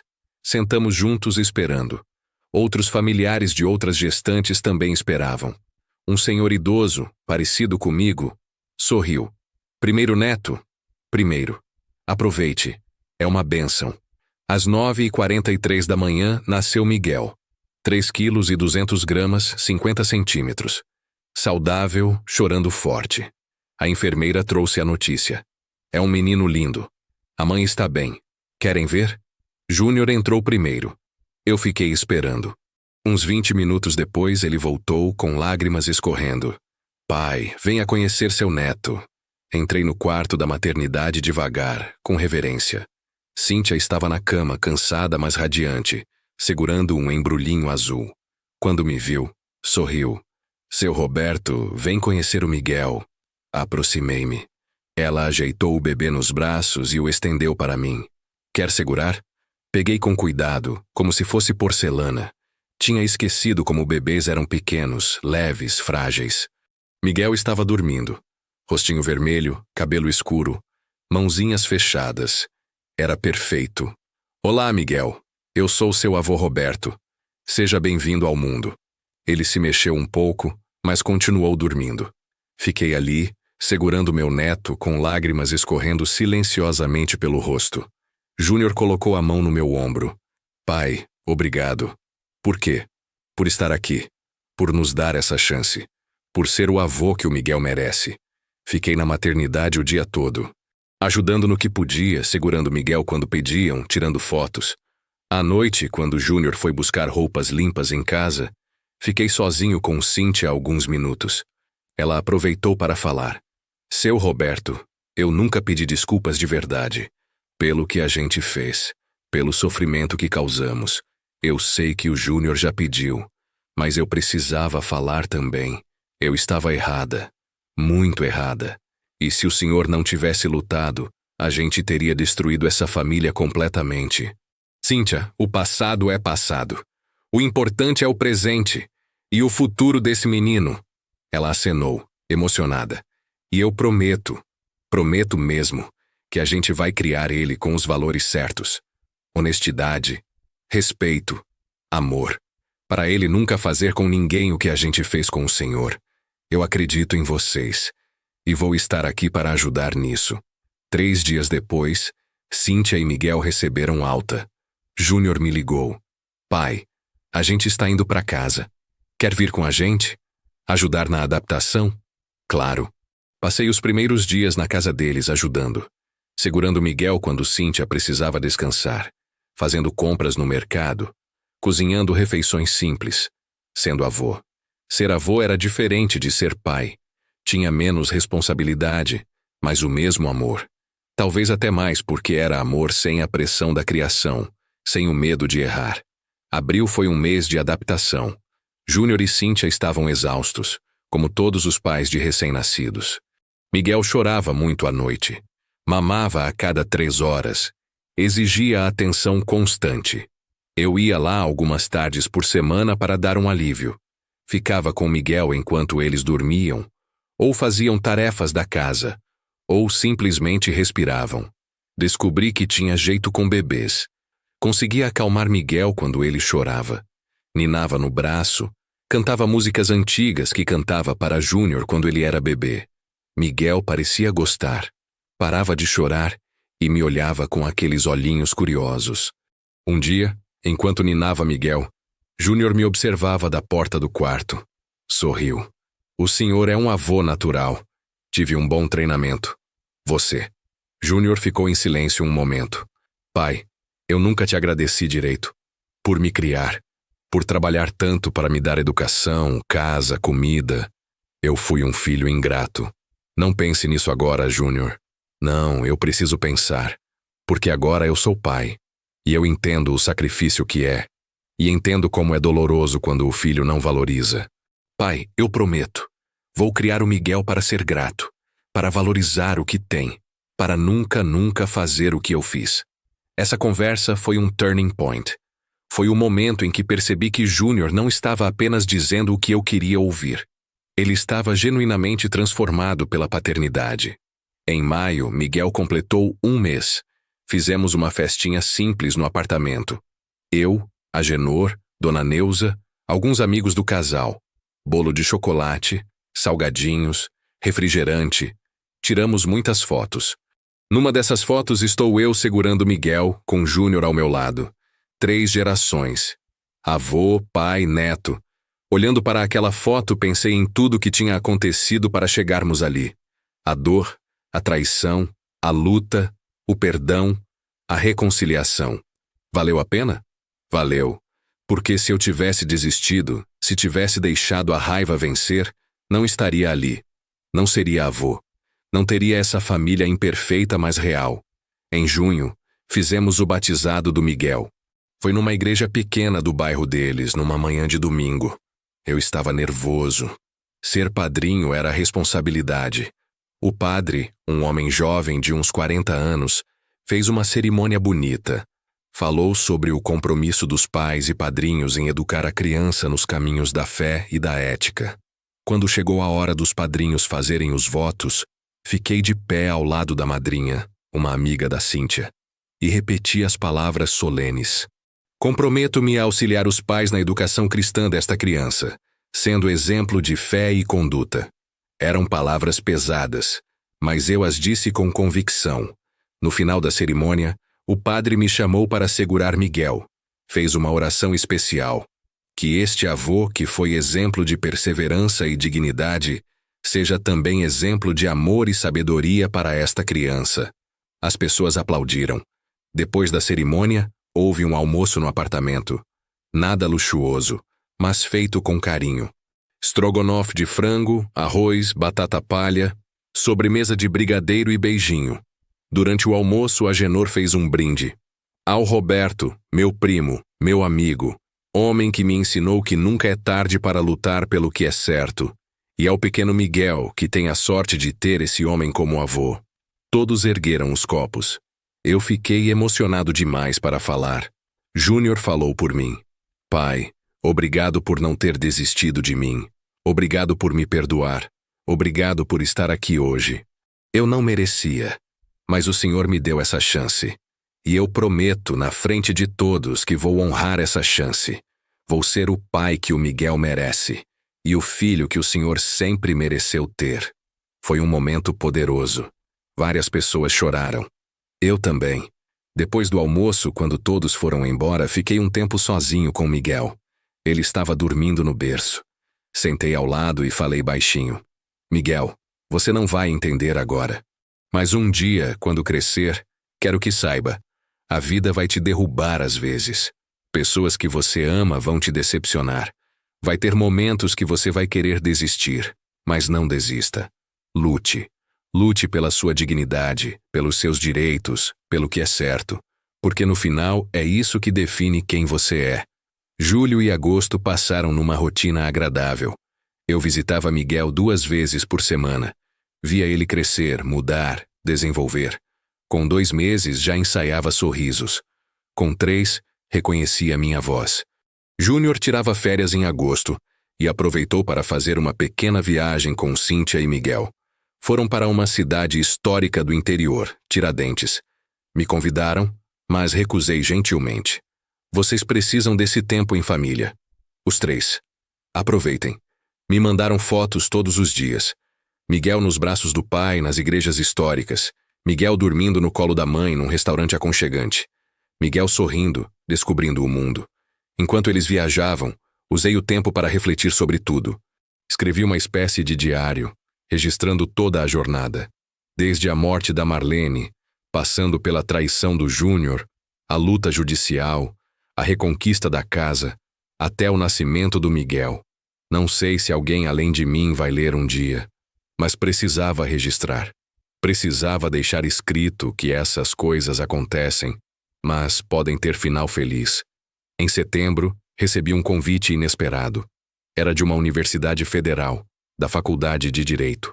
Queriam que eu desse uma palestra sobre direitos dos idosos e violência familiar, para estudantes de direito que estavam estudando direito de família e estatuto do idoso. Aceitei. A palestra foi num auditório grande, com uns 100 alunos. Contei minha história de forma resumida, focando nos aspectos legais. Explicou como tinha juntado provas, como tinha encontrado advogado, como o processo tinha corrido.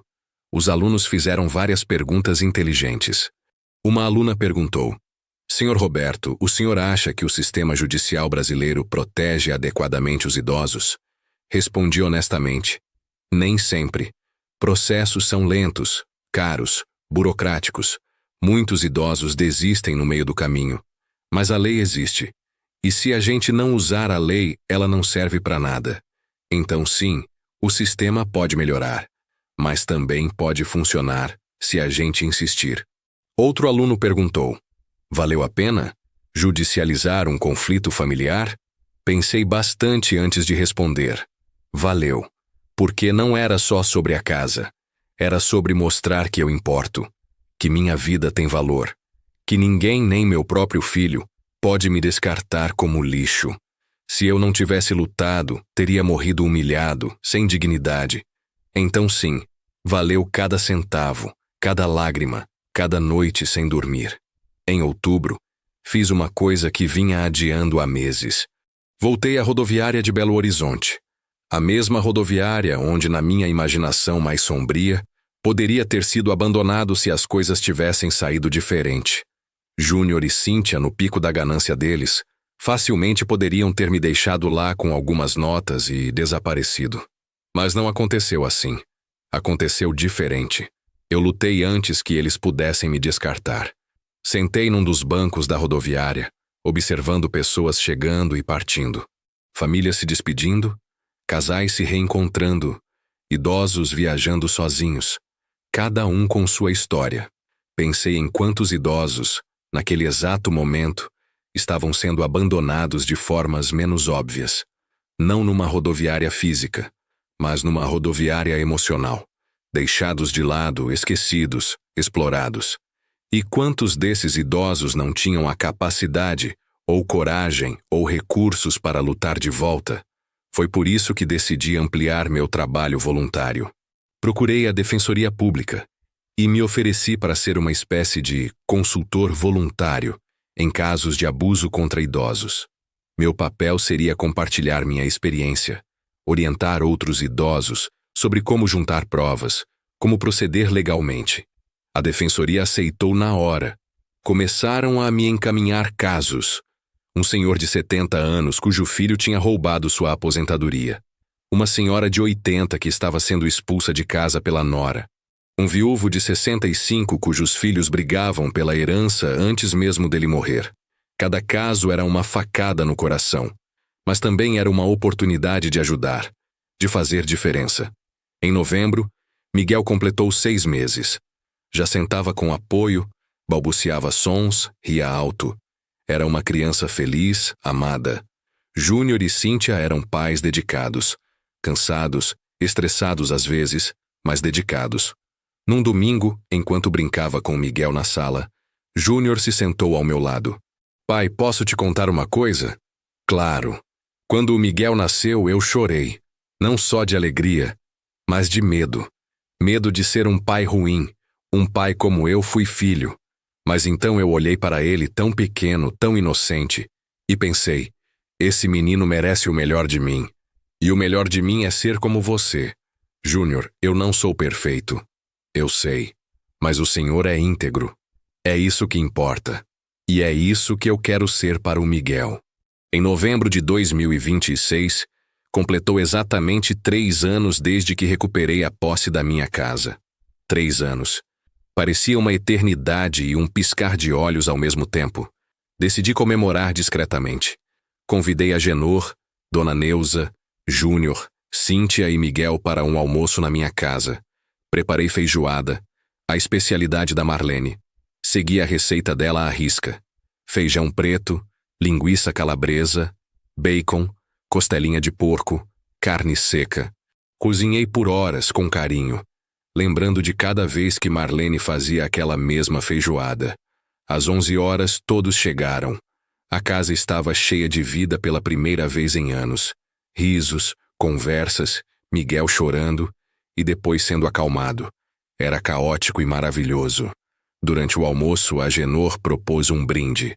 Há 3 anos, meu primo Roberto estava na luta mais difícil da vida dele, enfrentando a própria família, lutando pela dignidade, pela justiça. Hoje, ele está aqui, em sua casa, cercado de amor. Isso é vitória de verdade. Todos brindaram. Depois, Júnior pediu a palavra. Pai, eu sei que hoje marca 3 anos da sua vitória, mas eu queria que marcasse também 3 anos da minha derrota. A derrota da minha ganância, da minha arrogância, da minha falta de caráter. Esse dia me lembra que eu falhei, mas também me lembra que o Senhor não desistiu de mim. Obrigado. Não havia o que dizer.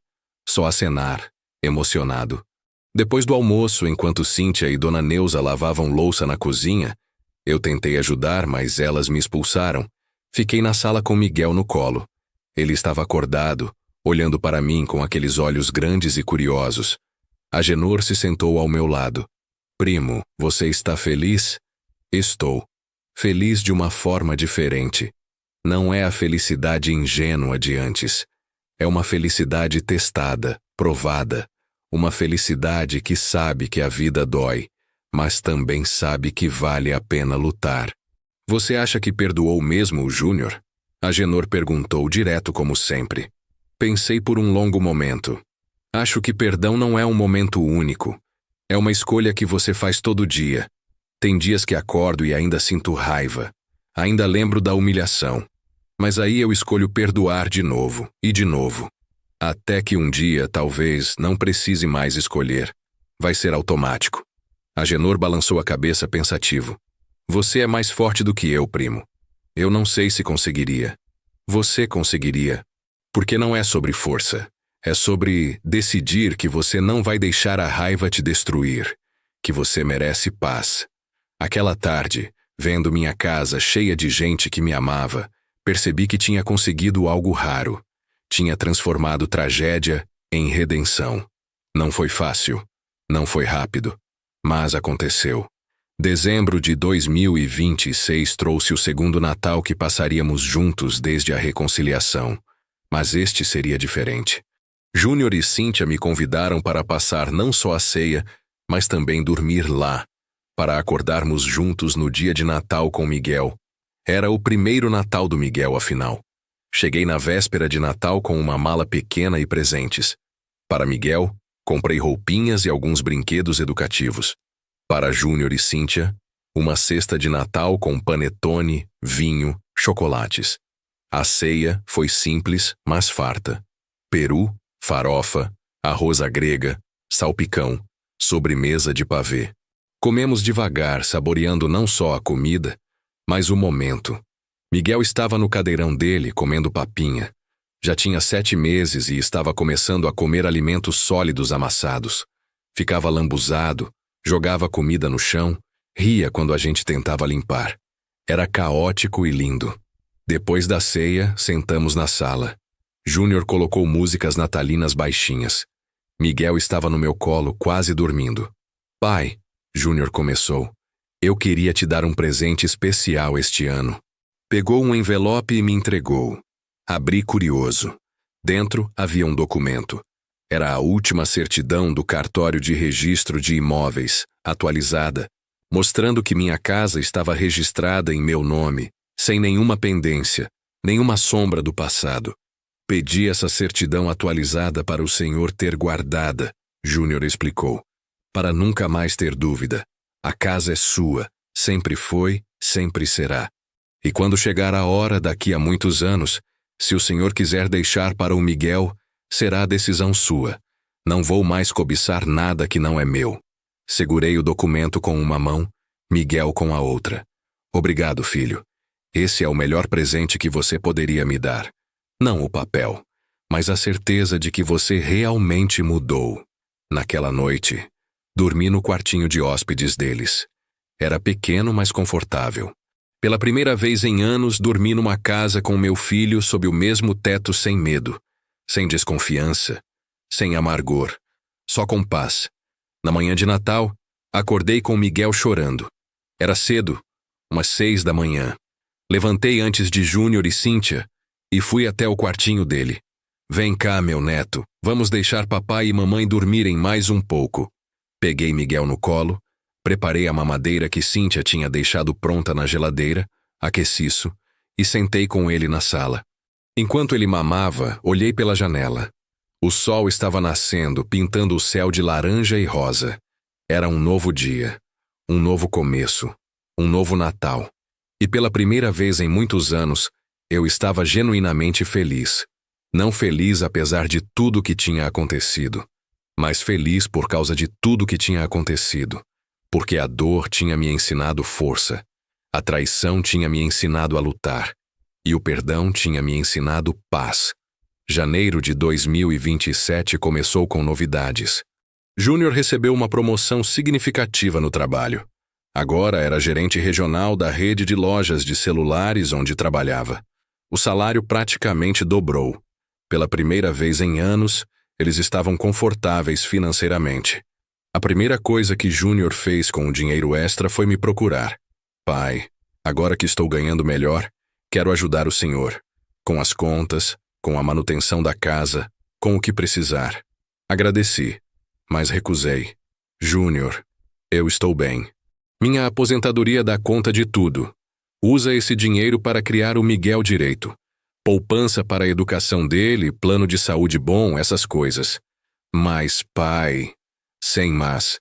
Eu criei você praticamente sozinho com a Marlene, ganhando muito menos do que você ganha hoje.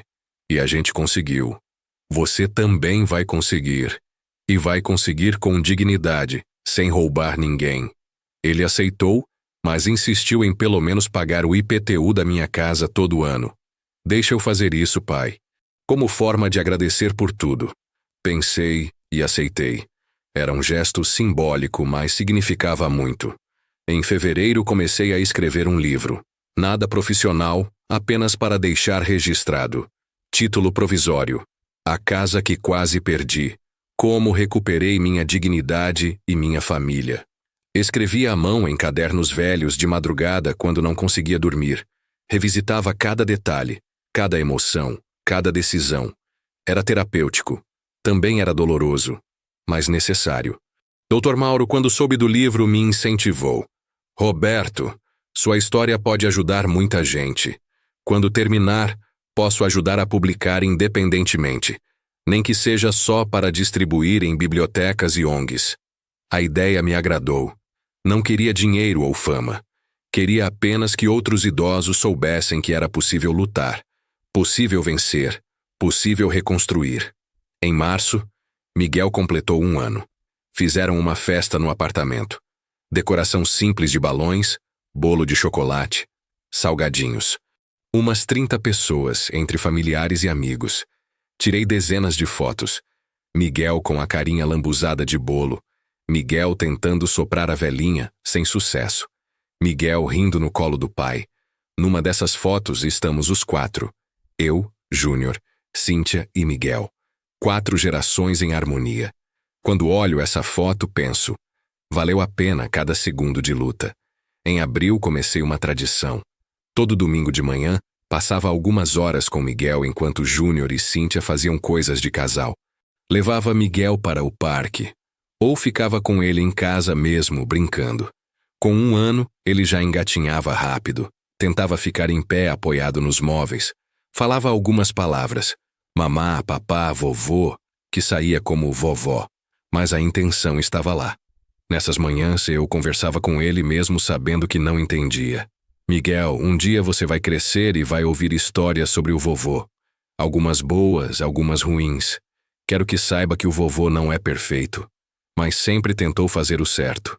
E quando erraram com o vovô, ele lutou. Não com raiva, mas com dignidade. Pode parecer bobagem falar assim com uma criança de 1 ano, mas eu acreditava que, de alguma forma, ele absorvia a energia, o amor por trás das palavras. Em maio, aconteceu algo inesperado. Tio Geraldo, aquele tio de Juiz de Fora que eu tinha visitado, faleceu. Fui ao velório com Júnior. Era uma cerimônia pequena. Tio Geraldo não tinha muitos parentes vivos. Durante o velório, uma prima distante se aproximou. Roberto, soube da sua história, do que seu filho fez. Como conseguiu superar isso? Olhei para Júnior, que estava a poucos metros conversando com outros parentes. Um dia de cada vez. E lembrando que pessoas podem mudar, se quiserem de verdade. No caminho de volta para Belo Horizonte, Júnior estava quieto, pensativo. Pai, você já pensou que um dia vai morrer? E o que vai ficar? Já. Por quê? Só estava pensando no tio Geraldo. Ele viveu 92 anos. No final, quase não tinha ninguém. Será que valeu a pena? Vale a pena sempre, Júnior. Não pelo quanto tempo você vive, mas por como você vive. Tio Geraldo viveu com honra, trabalhou honestamente, criou filhos, foi bom com as pessoas. No final, é isso que importa. E quando o senhor morrer, o que vai ficar? Silêncio. Então respondi: vai ficar você. Vai ficar o Miguel. Vai ficar a casa que lutei para manter. Vai ficar a história de que é possível se levantar depois de cair. E vai ficar o exemplo de que família, apesar de tudo, vale a pena. Em junho, Júnior e Cíntia me deram uma notícia. Tinham juntado dinheiro e iam comprar um apartamento próprio. Nada luxuoso, mas deles. Financiamento de 20 anos, mas seria deles. Pai, a gente aprendeu. Aprendeu que a única coisa que vale a pena é o que a gente conquista honestamente. Fiquei orgulhoso. Era um sinal concreto de que tinham realmente mudado. Trabalhavam duro, poupavam, planejavam o futuro. O apartamento ficava no bairro Eldorado, zona oeste de Contagem. 2 quartos, sala, cozinha, uma vaguinha de garagem. Pequeno, mas adequado para eles 3. Ajudei na mudança. Não carregando coisas pesadas, óbvio, mas organizando, limpando, montando móveis simples. Era bom ver meu filho construindo um patrimônio honesto. No dia que receberam as chaves, Júnior me chamou para uma conversa no quartinho que seria do Miguel. Pai, este quarto vai ser do Miguel, mas quero que saiba, sempre vai ter um lugar para o senhor na nossa casa. Se um dia o senhor precisar, se ficar doente, se não puder mais morar sozinho, o senhor vem para cá, mas não como invasor. Não como peso, como pai, como avô, como família. Abracei meu filho emocionado. Obrigado, mas por enquanto estou bem na minha casa. Na casa que lutei para manter. Mas é bom saber que tenho para onde ir, se precisar. Em julho, meu trabalho voluntário foi reconhecido oficialmente. A Defensoria Pública me deu um certificado de cidadão colaborador. Foi numa cerimônia pequena, mas significativa. Dr. Mauro estava lá. Agenor também. E para minha surpresa, Júnior, Cíntia e Miguel. Quando chamaram meu nome e entreguei o certificado, toda a sala aplaudiu. O defensor público-geral fez um discurso. Senhor Roberto Pires representa o que há de melhor na nossa sociedade. Um homem que, ao enfrentar injustiça, não apenas lutou por si mesmo, mas decidiu ajudar outros. Atendeu mais de 50 casos neste último ano, orientando idosos vulneráveis sobre seus direitos. É um exemplo para todos nós. Depois da cerimônia, Júnior me abraçou. Pai, estou orgulhoso do senhor. Sempre estive, mas não sabia demonstrar. Agora sei. Era tudo o que eu precisava ouvir. Os meses de agosto, setembro e outubro de 2027 passaram numa rotina agradável e equilibrada. Eu vivia minha vida independente na minha casa. Júnior, Cíntia e Miguel viviam a deles no apartamento novo. Mas nos víamos regularmente, pelo menos 2 vezes por semana. Miguel estava crescendo rápido. Com 1 ano e meio, já andava sozinho, falava várias palavras, tinha personalidade forte. Era teimoso como o pai, mas carinhoso como a mãe. E comigo tinha uma conexão especial. Sempre que me via, abria um sorriso enorme e vinha correndo, gritando: Vovô! Em setembro, tive um pequeno susto de saúde. Dor no peito, falta de ar. Fui ao pronto-socorro achando que era infarto. Júnior largou tudo e foi me encontrar lá. Ficou comigo durante todos os exames. No final, não era nada grave. Refluxo esofágico, causado por estresse e alimentação inadequada. Mas o susto foi suficiente para me fazer repensar algumas coisas. Júnior também ficou abalado. Pai, o senhor me assustou. Pensei que ia te perder. Um dia você vai me perder, filho. Faz parte da vida, mas não hoje. Quando esse dia chegar, eu quero ter certeza de que não desperdicei o tempo que temos agora. Então não desperdice. Viva bem, seja bom pai, seja bom filho. É tudo o que importa. Depois desse episódio, Júnior ficou ainda mais presente. Ligava todo dia para saber como eu estava. Visitava com mais frequência. Levava Miguel para passar tardes inteiras comigo. Em outubro, comemorei meu aniversário de 65 anos. Júnior organizou uma festa surpresa na casa deles. Convidou Agenor, Dona Neuza, o Dr. Mauro, pessoal da ONG onde eu fazia voluntariado, amigos da igreja.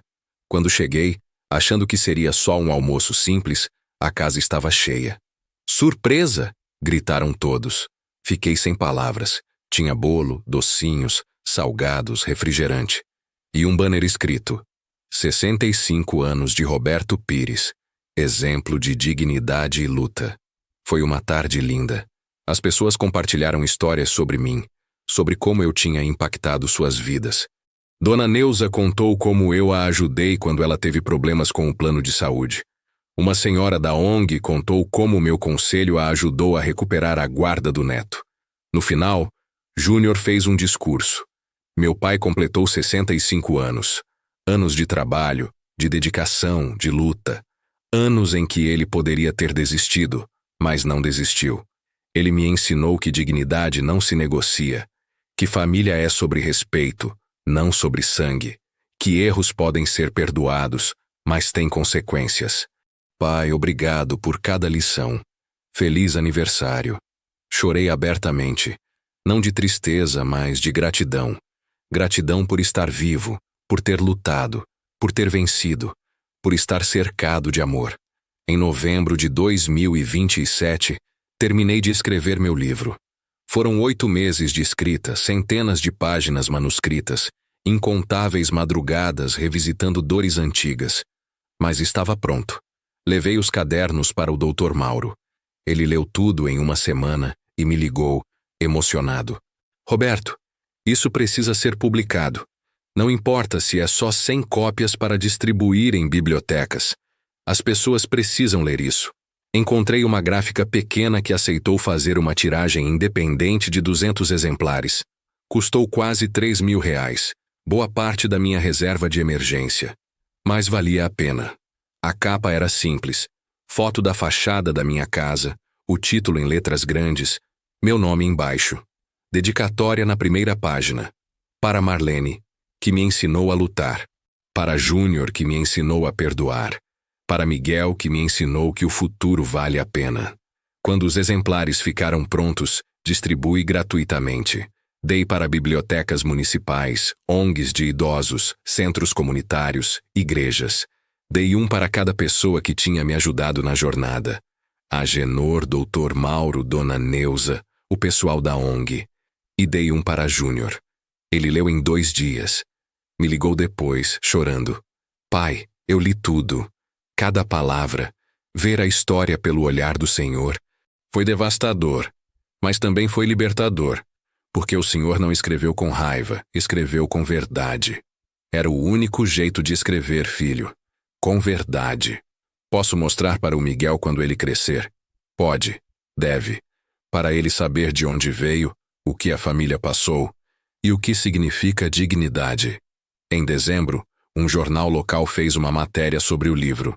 Idoso vítima de golpe familiar publica livro sobre superação. A matéria repercutiu. Recebi mensagens de todo o estado, de gente pedindo exemplares, compartilhando histórias semelhantes, agradecendo por tornar o assunto público.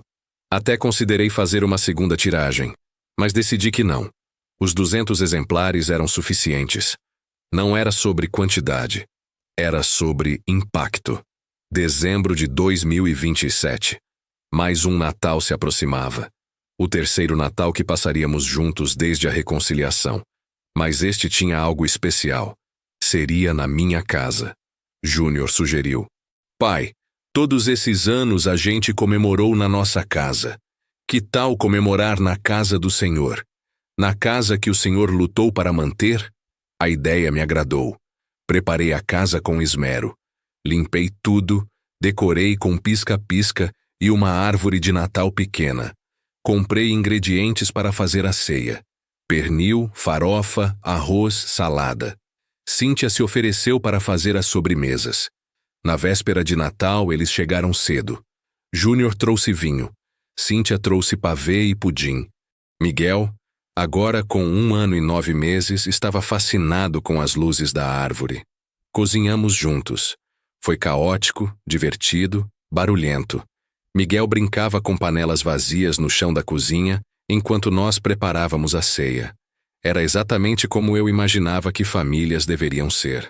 À noite, sentamos para jantar. Antes de começar, pedi licença para fazer uma oração. Não era religioso fanático, mas parecia apropriado. Senhor, obrigado por esta mesa farta. Obrigado por esta família imperfeita, mas amada. Obrigado por me dar forças para lutar quando tudo parecia perdido. E obrigado por me dar sabedoria para perdoar quando a vitória chegou. Amém.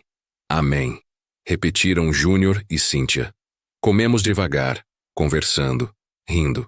Miguel fazia bagunça, jogava comida, mas ninguém se importava. Depois da ceia, trocamos presentes. Para Miguel, comprei um triciclo vermelho. Ele ficou louco de alegria, querendo andar imediatamente pela casa. Para Júnior e Cíntia, dei um porta-retratos duplo. De um lado, a foto antiga de nós 3 no parque. Do outro, uma foto recente, tirada no meu aniversário, com Miguel no colo. Júnior olhou para as fotos comparando. 20 anos entre uma foto e outra. Quanto sofrimento no meio, mas também quanto crescimento. E me deram um presente. Uma placa de madeira gravada com os dizeres: esta casa pertence a Roberto Pires. Foi conquistada com trabalho, defendida com coragem, e será sempre um símbolo de dignidade. Penduramos a placa na sala, ao lado das fotos de família. Ali ficaria para sempre, lembrando do que passamos e do que superamos. Não vou relatar cada detalhe dos anos seguintes. Seria repetitivo, mas posso resumir. A vida continuou. Miguel cresceu. Com 2 anos, falava frases completas. Com 3, começou na escolinha. Com 4, já sabia o nome do vovô por extenso e dizia para todo mundo: "Meu vovô é o homem mais forte do mundo." Júnior continuou progredindo na carreira. Eventualmente se tornou diretor regional, supervisionando várias lojas. Comprou um carro usado, mas digno. Trocou o apartamento pequeno por um de 3 quartos. Sempre com um trabalho honesto, sem atalhos. Cíntia abriu um segundo salão de beleza. Tinha 3 funcionárias. Era empreendedora de sucesso. E sempre acreditava parte desse sucesso a lição que aprendeu comigo. Seu Roberto me ensinou que nada que vale a pena vem fácil. Eu continuei minha vida. Fiz 66, 67, 68 anos. A saúde ia bem, considerando a idade. Algumas dores nas costas, artrite leve nos dedos, nada que atrapalhasse muito. Continuei com o voluntariado até os 70 anos, quando decidi desacelerar. O livro continuou circulando. Mesmo anos depois, ainda recebia mensagens de gente que tinha lido, que tinha se inspirado, que tinha usado minha história para lutar pelas próprias. Em 2030, quando fiz 70 anos, Júnior organizou outra festa. Menor que a de 65 anos, mais íntima. Só família próxima e amigos queridos. Miguel, agora com 4 anos, fez um desenho para mim. Era a casa, colorida com giz de cera, e 4 bonecos palito. Ele, o pai, a mãe e eu. Vovô, essa é nossa família. Guardei aquele desenho como um tesouro. Representava tudo que eu tinha lutado para preservar. Não a casa física, embora ela fosse importante, mas a ideia de família, de pertencimento, de amor. Às vezes, quando estava sozinho, olhava para trás e me perguntava: e se eu não tivesse lutado, e se tivesse desistido? A resposta era assustadora. Estaria morto provavelmente. Não fisicamente, mas por dentro. Teria morrido como um homem derrotado, humilhado, sem dignidade. Ao invés disso, estava vivo. Realmente vivo. Com propósito, com família, com paz. Marlene diria que estava orgulhosa. E eu acreditava que de onde estivesse, ela realmente estava. Esta é minha história. A história de Roberto Pires, um homem comum que passou por algo extraordinariamente doloroso e sobreviveu. Não sou herói. Sou apenas alguém que se recusou a ser vítima para sempre. Se você está lendo ou ouvindo isso, talvez esteja passando por algo parecido. Talvez um filho, uma filha, um neto esteja te roubando, te manipulando, te diminuindo. Quero que saiba, você não está sozinho. E você pode lutar. Não vai ser fácil. Vai doer. Vai custar dinheiro, tempo, lágrimas. Mas sua dignidade vale tudo isso. Algumas lições que aprendi e quero compartilhar. Primeira, documente tudo. Todo documento importante, guarde cópias em lugares seguros. Toda conversa suspeita, grave se puder, respeitando a lei. Todo comportamento abusivo, registre. Provas são sua arma mais forte. Segunda, procure ajuda profissional. Advogado, assistente social, defensoria pública. Não tente lutar sozinho. Existem pessoas e instituições prontas para ajudar. Terceira, não tenha vergonha. Violência familiar contra idosos é crime. Não é sua culpa, denuncie. Quarta, perdoe, mas não esqueça. Perdão é para sua própria paz, não para absolver o agressor. Mas perdoar não significa voltar a confiar cegamente. Confiança se reconstrói devagar. Quinta, nunca desista da sua dignidade. Você importa. Sua vida tem valor. Não deixe ninguém te convencer do contrário. E se você é do outro lado, se você é o filho, a filha, o neto que está pensando em se aproveitar de um idoso, não faça isso. Você pode achar que é esperto, que vai conseguir. Talvez até consiga por um tempo. Mas no fundo você vai se destruir. Vai perder sua humanidade. Vai perder o respeito próprio. E um dia, quando estiver velho também, vai se lembrar com vergonha do que fez. Meu filho quase se perdeu para sempre. Felizmente, ele acordou a tempo. Reconheceu o erro. trabalhou para se redimir. E hoje temos uma relação boa, não perfeita, mas boa. Mas poderia ter sido diferente. Ele poderia ter insistido no erro. E aí teríamos nos perdido para sempre. Então, se você está nessa encruzilhada, pensando em tirar vantagem de um idoso vulnerável, pare. Pense nas consequências. Pense no tipo de pessoa que você quer ser e escolha o caminho certo.